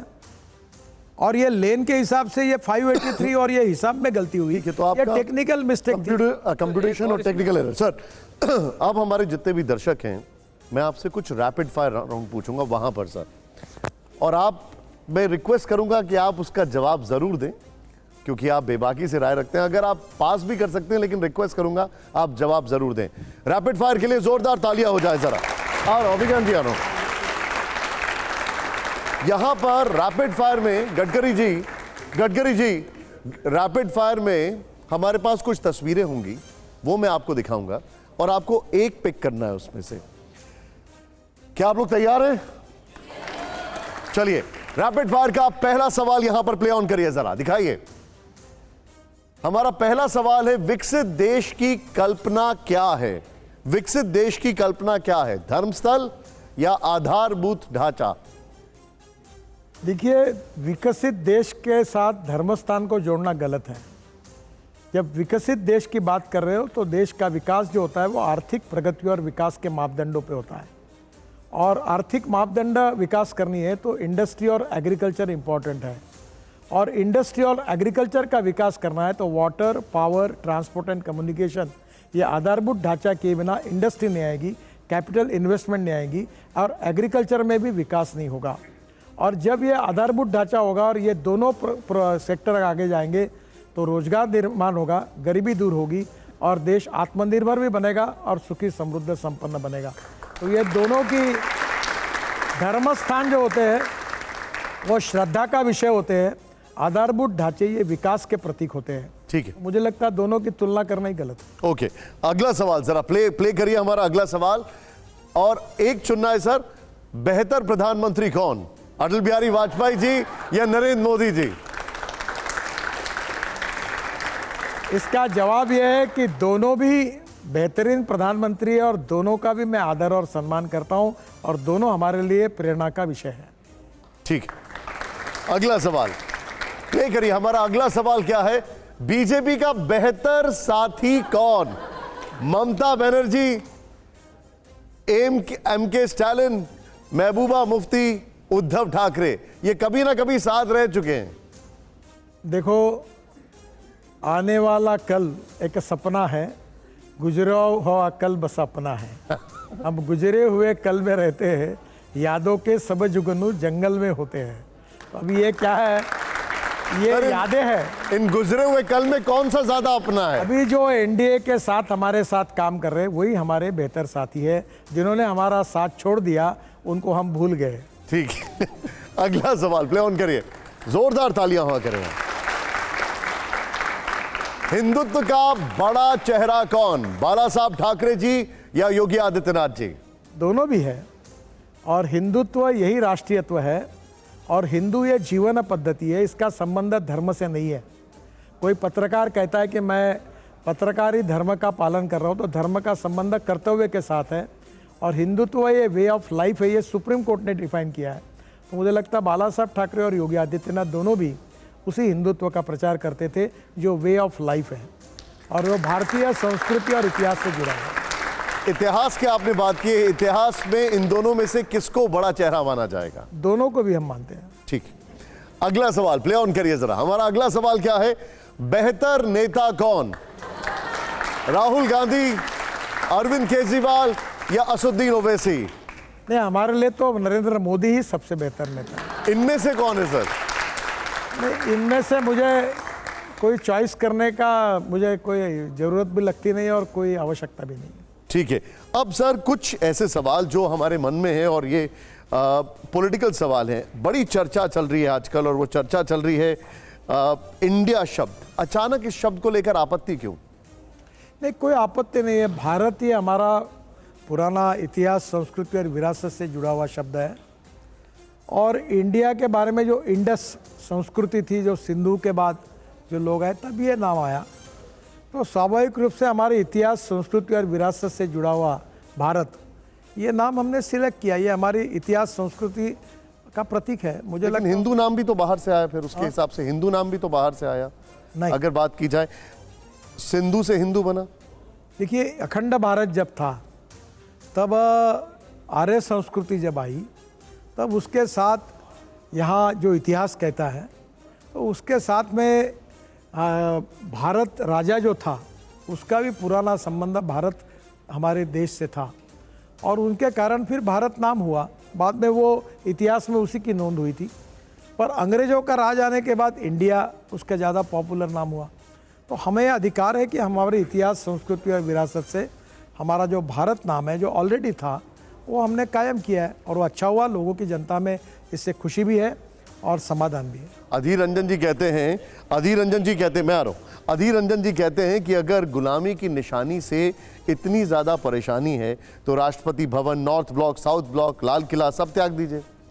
तो उनको बोलो सुझाव दे दीजिए, विचार करेंगे। राजेश जी, मेरा सवाल आपसे ये है, एक मिनट दीजिए मुझे। मेरा सवाल आपसे ये है कि बहुत चर्चाएं होती हैं बीच बीच में, सब नौजवान लोग भी इसको सुनते और पढ़ते हैं। विवेक देवरॉय ने कहा कि पूरे संविधान को स्क्रैप कर दीजिए। अगर संविधान को स्क्रैप करने का फैसला भारत सरकार करती है तो आप कहां खड़े रहेंगे? क्या आप अंबेडकर के संविधान का समर्थन करेंगे या उसके विरोध में आएंगे? पहली बात तो आपका सवाल ही निरर्थक है। मैं विवेक देवरॉय का जो है उनके, विवेक ओबेरॉय कौन है? क्या प्रधानमंत्री के राइट हैंड मैन? सलाहकार है सरकार के, देखिए, काउंसिल में है वो। आपको पता होगा कि सुप्रीम कोर्ट में केशवानंद भारती केस चली थी, और केशवानंद भारती केस में सुप्रीम कोर्ट का एक जजमेंट है, salient features of the constitution can not be change. और पहली बात, जब इंदिरा जी थी और कांग्रेस के कार्यकाल में अनेक संविधान में सुधार हुए। इमरजेंसी में क्या हुए ये भी आपको मालूम है। तो जब जब बाबा साहब अम्बेडकर जी ने कहा है कि समय के अनुरूप और आवश्यकता के अनुसार जो 2/3 मेजॉरिटी से आप संविधान में संशोधन कर सकते हैं, पर जहाँ तक बाबा साहब अम्बेडकर जी के नेतृत्व में जो संविधान स्थापन हुआ है वो हमारा आत्मा है भारतीय लोकतंत्र का, और हम वर्ल्ड की सबसे बड़ी डेमोक्रेसी है, और संविधान हमारी सबसे बड़ी शक्ति है। उसी संविधान को मेरा पूरा होने दीजिए। पहली बात तो ऐसा कोई संविधान बदला नहीं जाएगा। संविधान के साइलेंट फीचर्स केवल बदल सकते, संविधान बदल नहीं सकता। संविधान भारतीय लोकतंत्र का आत्मा है, ना हमारे पार्टी में ना हमारी सरकार में इस प्रकार की कोई बात है, ना कोई बात हम होने नहीं देंगे। ये महाराष्ट्र सवाल पॉलिटिक्स, बिल्कुल- महाराष्ट्र एक पॉलिटिक्स, सेकंड राजगोपालन जी अभी जी हाँ पॉलिटिक्स, कांग्रेस इस तरफ आप देख रहे हैं महाराष्ट्र पॉलिटिक्स में, आप तो महाराष्ट्र पॉलिटिक्स में जज में पकड़े हैं। Congress why it is shrinking, एकदम एकदम एकदम। आपका सवाल सही है, पर ये नहीं, कांग्रेस आपसे की पूछ नहीं- रहे हैं मैंने। मुझे क्यों पूछते हो? नहीं आप मैं बीजेपी का पूछो ना मुझे। बीजेपी का पूछ रहा है, बीजेपी का पूछ रहे हैं। हाँ, बीजेपी का बीजेपी का पूछ रहे हैं, बीजेपी का स्थान आप तो क्या है? बहुत सीनियर तो लीडर। 2024 में बीजेपी का स्थान क्या होगा? देखिए, कांग्रेस को ईद आपसे महाराष्ट्र में बीजेपी बहुत स्ट्रांग है और आने वाले समय में बहुत अच्छी सफलता मिलेगी और बीजेपी में काफ़ी ताकतें आई हैं, उसका फ़ायदा ही होगा। एकनाथ शिंदे मुख्यमंत्री हैं, फडणवीस जी जो हैं वो उप मुख्यमंत्री हैं, वहाँ पर पवार जी आए हैं, अजीत पवार आए हैं, वो भी उप मुख्यमंत्री हैं। क्या महाराष्ट्र में बीजेपी साइडलाइंड है? नहीं जी, बीजेपी मेन लाइन है। ये सब बीजेपी के नेतृत्व में हुआ है, लोगों को जोड़ने का कार्यक्रम हुआ है, लेकिन ताकत बड़ी है। जब देवेंद्र फडणवीस जी चेहरा थे तो कार्यकर्ता पूछते हैं उनको मुख्यमंत्री होना चाहिए था। देखिए, politics is a game of compromises, compulsions, limitation and contradiction. Gadkari ji, party के हित में अनेक बार अनेक निर्णय होते हैं और कभी कभी उसमें थोड़ी कुर्बानी भी देनी पड़ती है अच्छे कार्यकर्ताओं को। एक सवाल सर, ये बहुत सीरियस बहस अभी चल रही है, मैं आपकी राय जानना चाहता हूँ क्योंकि आप बहुत सीनियर लीडर है, ज़मीन से जुड़े नेता हैं। आप जब पीडब्ल्यूडी मिनिस्टर थे महाराष्ट्र में, तब से आपको देख रहा हूँ। क्या आप इस बात के हक में हैं कि वक्त से, समय से पहले चुनाव होने चाहिए? देखिए, पहली बात तो ऐसी है कि चुनाव कब करना कब नहीं करना, ये निर्णय जो होता है ये सरकार के हाईएस्ट लेवल पे होता है और उस सरकार के हाईएस्ट लेवल आप हैं, आप बहुत सीनियर लीडर हैं। मैं कैबिनेट का पार्ट हूँ और ऐसे कोई भी निर्णय पर प्रतिक्रिया देना व्यक्तिगत रूप से मेरा मत नहीं होता, because I am a part and parts of the cabinet. मैं एक 20 सेकंड में इसको ऐड करके बस एक चीज पूछूंगा। मैं ये सोचता हूं और बहुत सालों से इस पर लिख रहा हूं, शोध कर रहा हूं, बोल भी रहा हूं कि जब एक चुनी हुई सरकार, और आपकी तो बहुमत में आई है 2 बार, 5 साल के लिए आए जनता की सेवा करने के लिए, अभी आपने इतने बड़े बड़े एजेंडे जो आप पूरा करना चाहते हो बताए, तो क्यों आप ऐसी स्थिति में आए कि आपकी सरकार 4.5 साल की हो जाए, 3 साल की हो जाए, 3.5 साल, 5 साल बहुमत मिला है, 5 साल जनता की सेवा करिए। क्या आपको नहीं लगता कि अगर चुनाव अर्ली हो जाते हैं तो आप उस जनता के साथ इंसाफ नहीं कर रहे? आपको किसने कहा कि ऑलरेडी चुनाव हो रहे हैं? नहीं, अगर हो जाते, आपके मैंने ये अगर कहा। मगर की बात करने में कोई मतलब नहीं होता। पहली बात तो ऐसी है कि आपका क्वेश्चन हाइपोथेटिकल है, मैंने वो आज का ऐसी वस्तुस्थिति नहीं है, क्या ऐसी वस्तुस्थिति। मैं इसको थोड़ा सा और ऐसा कोई आपसे प्रस्ताव भी नहीं है। क्लैरिटी लेना One चाहूंगा। nation, one Gadkari ji, poll, हाँ, डर से पूछ- exactly, one nation one nation election. One poll, डर से ये आधार तो पूछ रहे हैं। इसीलिए तो आधार तो वही है, वन नेशन अभी तक आप सब जो चर्चा कर रहे हैं, आप जैसे चिंतक, विचारक और विद्वान लोग अलग अलग विषयों पर अलग अलग चर्चाएं करते हैं, लिखते हैं, पढ़ते हैं, आपका ये काम भी है। आप क्वालिटेटिव मार्गदर्शन भी हमको करते हैं, पर हमारे पास तो अभी ऐसा कोई विषय ही नहीं है। ये तो प्रधानमंत्री ने खुद कही है, आप one nation- वन इलेक्शन की बात इस पे प्रधानमंत्री ने कही। प्रधानमंत्री जी ने ऐसी कोई बात आप जो कह रहे हैं नहीं कही है। लेकिन क्या आप सहमत हैं वन नेशन वन इलेक्शन से? नहीं, मेरा व्यक्तिगत मत नहीं होता। मैं कैबिनेट का part and parts of the cabinet ठीक। हूँ और लोकतंत्र में जब मैं मंत्रिमंडल का हिस्सा हूँ तो ऐसे कोई विषय पर जिस पे पार्टी सरकार निर्णय करती है उसके ऊपर व्यक्तिगत टिप्पणी करना उचित भी नहीं होता और मैंने करना भी नहीं चाहिए। लेकिन इसमें तो कमिटी गठित हो गई है, रामनाथ कोविंद जी उसके हेड हैं। उनका रिपोर्ट आएगा, ठीक आप है अध्ययन राहुल जी, ठीक है। गडकरी जी, मेरे पास 2-3 सवाल हैं। बहुत, एक तो आम लोगों से जुड़े हुए 2 सवाल हैं, लेकिन महाराष्ट्र की पॉलिटिक्स की बात हो रही थी, उसमें एक व्यक्ति है जिनको लेकर बड़ा असमंजस बना रहता है और वो नाम है शरद पवार का। वो किसके साथ है, बड़ा महत्वपूर्ण सवाल है। और दूसरा, मराठा आरक्षण को लेकर के आपका टेक क्या है? देखिए, आरक्षण का विषय तो जो है, जो अभी महाराष्ट्र सरकार टैकल कर रही है, स्वाभाविक रूप से देश में अनेक अनेक प्रांतों में कभी कभी विवादों के विषय बनते हैं। सबको साथ लेकर मार्ग निकालने की कोशिश वहाँ मुख्यमंत्री कर रहे हैं। उसमें से निश्चित रूप से कोई ना कोई मार्ग वो निकालेंगे, ऐसा मुझे लगता है। जहाँ तक शरद पवार की बात है, उन्होंने ये डिक्लेयर कर दिया है कि वो कांग्रेस के साथ यूपीए में है, यानी उनकी जो अलायंस है उसमें है। अब शरद पवार की राजनीति क्या होगी, कैसी होगी, वो बहुत बुजुर्ग, मैच्योर्ड, अनुभवी नेता है।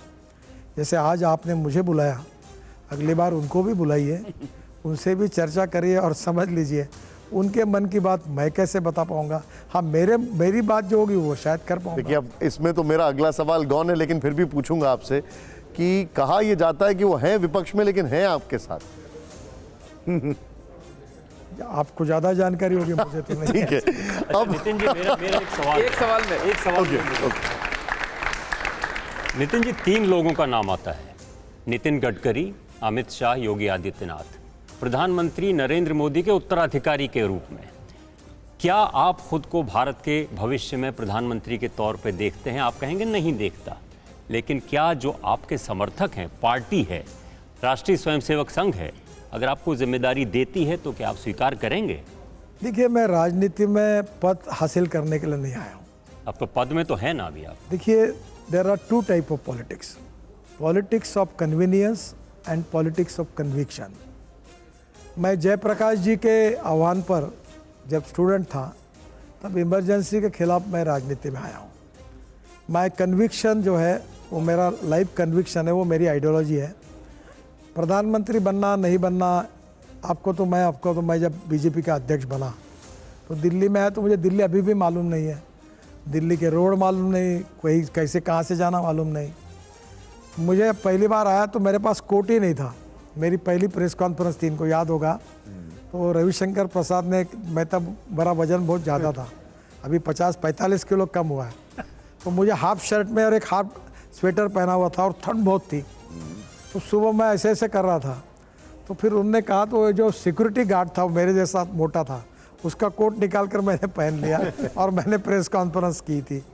तो मैं कभी ना अध्यक्ष बनने की मैंने इच्छा रखी, ना मैं कभी कोई बात करियर की। प्रधानमंत्री बनने की इच्छा अगर अभी आपकी ना हो, आपके समर्थकों की हो, देश की जनता अगर चाहती हो आप प्रधानमंत्री बने। पहली बात तो ऐसा है कि मैं इस रेस में नहीं हूँ, मुझे बनना भी नहीं है। मुझे ज़्यादा से ज़्यादा समाज के लिए, गांव, गरीब, मजदूर, किसान के लिए, और पंडित दीनदयाल उपाध्याय जी का जो अंत्योदय का सोशो इकोनॉमिक थिंकिंग है, मेरा एक बहुत बड़ा दुर्भाग्य है। मैं दिल्ली में, आप नाराज़ मत होइए, मैं बहुत सेवा के काम करता हूँ। मैं हेल्थ सेक्टर में, एजुकेशन में, हार्ट के ऑपरेशन, एग्रीकल्चर में, वाटर कंजर्वेशन में, अब मैं जो प्रोजेक्ट चलाता हूँ उसका टर्नओवर 2,000-2,500 करोड़ है। मैंने 18,000 लोगों को रोजगार दिया। पर दिल्ली की पत्रकारिता में कोई ऐसा कर सकता है ये विश्वास ही नहीं होता, उनको लगता है ये बिजनेस कर रहे करके तो ये पहली बात तो ऐसा है कि मैं 80% समाज कारण करता हूँ और फिर 20% पार्टी के कन्विक्शन के आधार पर राष्ट्र के पुनर्निर्माण में काम करता हूँ। फिर भी आपको लगता है इधर भी गधे हैं, उधर भी गधे हैं, गधे च्यवनप्राश खा रहे हैं, घोड़े घास नहीं खा रहे हैं? वो तो भारतीय जनता पार्टी के जाहिर सभा में है, उसके पहले मैंने क्या कहा और बाद में मैंने क्या कहा, मैं एक बार वो बयान सुनाना चाहूंगा। स्टूडियो में जरा वॉल्यूम अप करेगा, सुनाइए वो बयान गडकरी जी का। हमारे एक शायर बहुत बड़ी शायरी कहते थे, वो मजाक में कह रहा हूं, मैं किसी को कह नहीं रहा हूं। वो कहते थे, इधर गधे उधर गधे, सब तरफ गधे ही गधे, अच्छे घोड़ों को नहीं है घास और गधे खा रहे च्यवनप्राश। एक सवाल, एक मिनट अभिज्ञान जी, एक सेकंड। अभी तक जो आपकी राजनीति रही है वो हम सब देखते रहे, लेकिन अब एक व्यक्तिगत टिप्पणी की राजनीति होने लगी है, क्या आप भी उसमें फंस गए हैं? नहीं जी, मैंने कुछ बोला ही नहीं। मैंने एक शायर की बात बताई और आगे ये कहा कि मैं तो शायर आपको याद क्यों आया? मैं किसी का नाम नहीं ले रहा हूँ, किसी को गधा नहीं बोल रहा हूँ, ये भी खुलासा किया। अब समझने वाले को इशारा काफी होता है। अभी भी आपने इशारा कर दिया है। एक मिनट अभिज्ञान जी, एक सेकंड। एक सवाल ये है कि राहुल गांधी जी ने एक बहुत बड़ा आरोप लगाया। उन्होंने कहा कि राहुल गांधी जी ने गीता पढ़ी है, उपनिषद पढ़े हैं, दावे से कह रहे हैं कि बीजेपी जो कर रही है उसका हिंदुत्व से कोई लेना देना नहीं है। ये तो मेरे लिए नई बात हो गई कि राहुल गांधी जी ने गीता और उपनिषद पढ़ा है। अभी तक तो उनके भाषणों से मुझे ऐसा लगा नहीं, शायद इनको भी नहीं लगा हुआ। की राजनीति दुकान खोल रखा है। देखिए, मुझे ऐसा लगता है कि ये पत्रकार, इतने महान पत्रकार मेरे सामने बैठे हैं, कुछ लोगों की कुछ बातों को ज़्यादा सीरियसली नहीं लेना चाहिए। अभी उद्धव ठाकरे जी, उनका एक बयान आया, उन्होंने कहा कि जो राम भक्त हैं उनके साथ कुछ हो सकता है, गोधरा जैसी घटना हो सकती है, ये उद्धव ठाकरे जी ने कहा है। वही बता पाएंगे, कोई उनके पास जानकारी होगी, मुझे पता नहीं, लेकिन ये आशंका है या वार्निंग है, ये लोग पूछ रहे हैं सवाल। मुझे नहीं पता, मैंने उनका स्टेटमेंट भी नहीं सुना, और उनके स्टेटमेंट में क्या भावार्थ है ये वही आपको बता पाएंगे। हाँ, एक क्लास पॉइंट, ये आप बेबाक भी हैं, बोलते भी हैं, डिलीवरी भी करते हैं। एक किस्सा मुझे आपका आज आपको देख के याद आया गया। एक दफ़े मैं और प्रबोध साथ में कहीं जा रहे थे, महाजन, बहुत साल पहले की बात है। पहली बार उन्होंने आपके बारे में बताया था कि आप एक यंग मिनिस्टर हैं पीडब्ल्यूडी के, यूपी की सरकार में, और जिस जगह वो शिलान्यास हुआ था जिस ब्रिज का, तो प्रमोद ने हंस के मुझे बताया ऐसा राजनीति में कम होता है कि मैं उसका इनॉग्रेशन करने जा रहा हूँ। तो मैं भी बड़ा हंसा उस बात पे। मैं इसलिए बता रहा हूँ, इससे पीछे कारण ये है कि बेबाक होना, डिलीवरी करना, ये दोनों बातों को लेकर बीजेपी में आपके कितने विरोधी हैं? मेरे कोई विरोधी नहीं है, मैं अपने राजनीति में तो असंभव है। आप नागपुर आइए, और जब पार्लियामेंट में मैं बोलने के लिए खड़ा हुआ, और रिकॉर्ड पर है कि 75 मेंबर ऑफ पार्लियामेंट बोले, ओवैसी से लेकर ऑल पार्टी के, कांग्रेस से लेकर सब, और 75 में से 100% लोगों ने भाषण की शुरुआत जो की, मुझे धन्यवाद दिया, मेरा अभिनंदन किया। एक्चुअली वो चर्चा में मैं उपस्थित, बीजेपी में सब मेरे साथ है, कोई प्रॉब्लम नहीं, ऐसा कोई आपका विरोधी नहीं है। मैं किसी का विरोधी नहीं करता। लेकिन आपको एक अच्छी बात बताता हूँ। ठीक है। मेरे गुरु ने मुझे एक बहुत अच्छी बात बताई कि दो रेखा है दो, एक आपकी है और एक दूसरे की है। तो आपकी रेखा बड़ी करने के मार्ग दो है, एक तो दूसरी की पूछने का काम करो या अपनी बड़ी करो। तो मैं अक्सर जीवन में अपनी बड़ी करने के उस पर विश्वास रखता हूँ, मैं दूसरी किसी को। गडकरी जी, अब सवाल हाल के दिनों में एक सवाल खड़ा होने लग गया है। वो सवाल है, कई अलग अलग जगह से सनातन धर्म को लेकर सवाल खड़े कर रहे हैं, चाहे वो समाजवादी पार्टी हो, चाहे वो स्टालिन हो, चाहे वो आरजेडी हो, वहां पे सनातन धर्म को लेकर सवाल खड़े किए जा रहे हैं। आपका इस पर क्या ठीक है? देखिए, मुझे ऐसा लगता है, आपको मेरी टिप्पणी आपके ऊपर है। तुम इतनी बड़ी मीडिया हाउस हो, किसकी बातों को कितना सीरियस लेना, किसकी बात पर चर्चा करना, किसकी बात को निगलेक्ट करना, किस बात को कितना महत्व देना। अब सनातन धर्म पर जो प्रति उनकी कोई ऐसी, कोई शंकराचार्य ने बोला है, कोई साधु संत ने बोला, ऐसा तो नहीं है। उसको सीरियसली मत लो। कुछ बातें बोलने की होती है, उसको निगलेक्ट करके छोड़ देना चाहिए। उसके ऊपर विवाद करने से समस्या ही पैदा होती है। आप क्या सनातन धर्म में वर्ण व्यवस्था को मानते हैं? देखिए, पहली बात तो ऐसी है कि ये सब चर्चा अप्रस्तुत है, विवादग्रस्त बनाने की कोशिश कुछ लोग करते हैं, और जो लोग चर्चा करते वो इन सब बातों को समझते, ये भी सच नहीं होता। हिंदुत्व, हिंदू धर्म, इसके बारे में मिस इंटरप्रिटेशन ज़्यादा हुआ है, image versus reality. Supreme court ने भी इंटरप्रेट किया है कि हिंदू ये वे ऑफ लाइफ है, और धर्म का संबंध कर्तव्य के साथ है, और जीवन पद्धति का संबंध इतिहास, संस्कृति और विरासत से है। और हमारे आम लोग, देखो ये इतिहास में सही है कि पाकिस्तान में भी जो लोग हैं वो एक समय हिंदू थे बड़े प्रमाण पर। आज बहुत से लोग मुझे मिलते हैं अलग अलग धर्म के, वो बोलते हैं कि हम पहले हिंदू ही थे। तो ऐसा है कि संस्कृति सबकी एक है, और उपासना पद्धति अलग अलग है।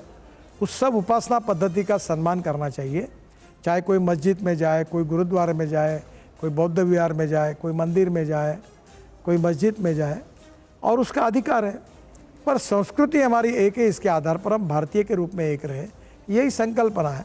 तो मुझे लगता है जो सही अर्थ है, जो क्वालिटेटिव डिस्कशन है, उसको बढ़ाना चाहिए जी। अगर कोई आदमी उटपटांग कुछ बातें करता है तो उसको आपने भी सीरियसली लेना चाहिए, हमने भी लेना चाहिए, उसको छोड़ देना चाहिए। ठीक है, अब इस शो का आखिरी पड़ाव सर, और एक और रैपिड फायर है, इसमें बस थोड़ा सा इंप्रोवाइजेशन ये है गडकरी जी। ये आपके पास एक प्ले कार्ड है, वो कैमरा है आपका, ये नो है, ये यस है, और अगर आपको पास करना है तो आप स्ट्रेट रख सकते हैं। जोरदार तालियों से रैपिड फायर राउंड का यहां पर हम आपको दिखा रहे हैं। सीधे आइए यहां पर। अब जो हमारा पहला सवाल है, इसको प्ले ऑन करिए। रैपिड फायर राउंड का पहला सवाल वो ये है, संविधान से इंडिया शब्द हटाया जाना चाहिए, यस, नो या पास सर? ये तो पार्लियामेंट तय करेगी जो कुछ करना है, मेरा टिप्पणी करना उचित नहीं होगा। ओके, ठीक है। नेक्स्ट सवाल जरा प्ले ऑन करिए। अगले सवाल के लिए जोरदार तालियां हो यहां पर। अजीत पवार ईमानदार नेता हैं। मुझे ऐसा लगता है कि सब अपने अपने लेवल पर नेता सही है, किसी के बारे में कोई टिप्पणी करना मैं अपने राजनीतिक जीवन में टालते रहता हूँ। ठीक है, ओके। अगला सवाल, तालियां हो जरा जोरदार। अगला सवाल, बीजेपी में परिवारवादी नेता नहीं है। देखिए, किसी का बेटा होना या बेटी होना गुनाह नहीं है, पर बेटा और बेटी को टिकट देना ये उसके पिता या माता जब आग्रह करती तो गलत है। अगर जनता कहती है, लोग कहते हैं, तो जरूर उसका विचार होना चाहिए। अगला सवाल जरा यहां पर प्ले ऑन करिए। एक देश एक चुनाव 2024 से लागू होना चाहिए, यस या नो सर? ये तो सब उच्च स्तर पर पार्लियामेंट और हमारी सरकार में तय होगा। ओके। अगला सवाल प्ले ऑन करिए जरा। उद्धव ठाकरे का एनडीए गठबंधन में स्वागत है। नहीं, अभी तो वो एनडीए के साथ नहीं है। ओके, अगर वो आना चाहेंगे तो? अभी तक तो ऐसा कोई प्रस्ताव नहीं है। ठीक है। अगला सवाल प्ले ऑन करिए जरा। ये जरा सर, इसमें तो हाँ या ना में कुछ बताइए। अच्छी सड़कों के लिए ज्यादा टोल टैक्स देना होगा। नहीं, टोल टैक्स का फॉर्मूला तय है। वो वैसे ही रहता है। ठीक है। नेक्स्ट सवाल, ये बहुत बड़ा सवाल है गडकरी जी। नितिन गडकरी नागपुर से 2024 का लोकसभा चुनाव लड़ना चाहते हैं। मैं नागपुर से हूँ, नागपुर में मेरा जन्म हुआ है, नागपुर ही मेरा कार्य क्षेत्र है। ये नागपुर लगातार कांग्रेस जीतती रही, और जब मैं वहाँ से खड़ा होने की बात कर रहा तो मुझे बहुत लोगों ने रोका कि नागपुर से मत लड़ो, ये सीट अपनी नहीं है। पर मैंने कहा लड़ूंगा तो नागपुर से ही लड़ूंगा। मैं बहुत अच्छे वोटों से चुन के आया हूँ। अगली बार अगर पार्टी टिकट देती है तो पिछला भी रिकॉर्ड तोड़ के अच्छे वोटों से चुन के आऊँगा। लेकिन गडकरी जी, कई बार आपके बयान ऐसे आते हैं जैसे लगता है कि आपका राजनीति से थोड़ा मन हट रहा है, मोह भंग हो रहा है। ये मेरी आपत्ति पत्रकारों के प्रति है। आपका माइंड सेटअप ऐसा है कि लोगों को कंफ्यूज कैसे करना। जी। ये बैठे हुए लोगों के लिए नहीं कह रहा हूँ जी। और कह सकते हैं। पहली बात क्या करते हैं कि किसी को अच्छा दिखता ही नहीं, तो पत्रकार कुछ है कि उनको झगड़ा ही लगाना है, तो उनका माइंड सेटअप है उल्टा ही चलता है, दिमाग उल्टा ही घूमते रहता है कि क्या सवाल पूछने से ये घेरे में आएगा। मैं आपको अच्छी बात बताता हूँ, मैंने कभी राजनीतिक संन्यास की बात नहीं की। मैं जब बात करता हूँ कि समाज कारण करो, राष्ट्र कारण करो, सेवा कारण करो, विकास कारण करो, वाटर कंजर्वेशन, हेल्थ, एजुकेशन में काम करो, इससे फ़ायदा होगा। आपको चुनाव में पोस्टर लगाने की भी ज़रूरत नहीं पड़ेगी। तो मैं सेवा की बात करता हूँ, सामाजिक कार्य की बात करता हूँ, तो कोई तो भी एक पत्रकार अपने वेबसाइट पर लिख देता है कि गडकरी निवृत्त होना चाहते हैं, और फिर बड़े बड़े आप जैसे लोग उस बात को आधार बनाकर तुरंत रात को कार्यक्रम करते। आपको क्या लगता है? ये हमारी, ठीक है, हमारी जो क्रेडिबिलिटी है ये बात अलग है, पर आपकी क्रेडिबिलिटी आप बचा कर रखिए। ऐसी कोई भी उटपटांग चर्चा जिस तथ्यहीन होती है उसकी चर्चा मत एक करें। लास्ट सवाल है गडकरी जी। विपक्ष हर एक के ऊपर हमले करता है, मोदी जी के ऊपर हमले करता है, अमित शाह जी के ऊपर हमले करता है, आपकी इतनी तारीफ क्यों करता है? मिली भगत है क्या, ये पूछना चाह रहे हैं ये विपक्ष से? ये तो विपक्ष के नेताओं को पूछना है। पर आपको एक बात बताऊं, मेरे कॉन्स्टिट्यूंसी में भी ऐसा हुआ है कि ऑल पार्टी के लोग मेरे कार्यक्रम में आते हैं, मैं उनके साथ जाता हूं। मैंने अक्सर एक बात बीजेपी में सीखी है कि मैं कट्टर आरएसएस का स्वयंसेवक हूँ, बीजेपी का कार्यकर्ता हूँ, और my ideology is a part of my life conviction. पर मुझे मेरे मार्गदर्शक ने बताया कि जब तुम मंत्री बनते हो तब तुम पार्टी के नहीं हो, देश के हो। तो मैं देश का मंत्री हूँ, तो मैं जो सही काम होगा वो कांग्रेस वाला लाए या कोई तृणमूल वाला लाए कि बीजेपी वाला लाए, जो होने वाला काम है वो सबका करता हूँ, और गलत काम होगा तो अपनों का भी नहीं। गडकरी जी नहीं सर, अभी वाइंड अप कर रहे हैं। गडकरी नहीं सर, नहीं, बहुत बहुत शुक्रिया, आपने हमारे लिए समय निकाला। थैंक यू वेरी मच, बहुत बहुत शुक्रिया sir, thank you very much, thank you thank you so much.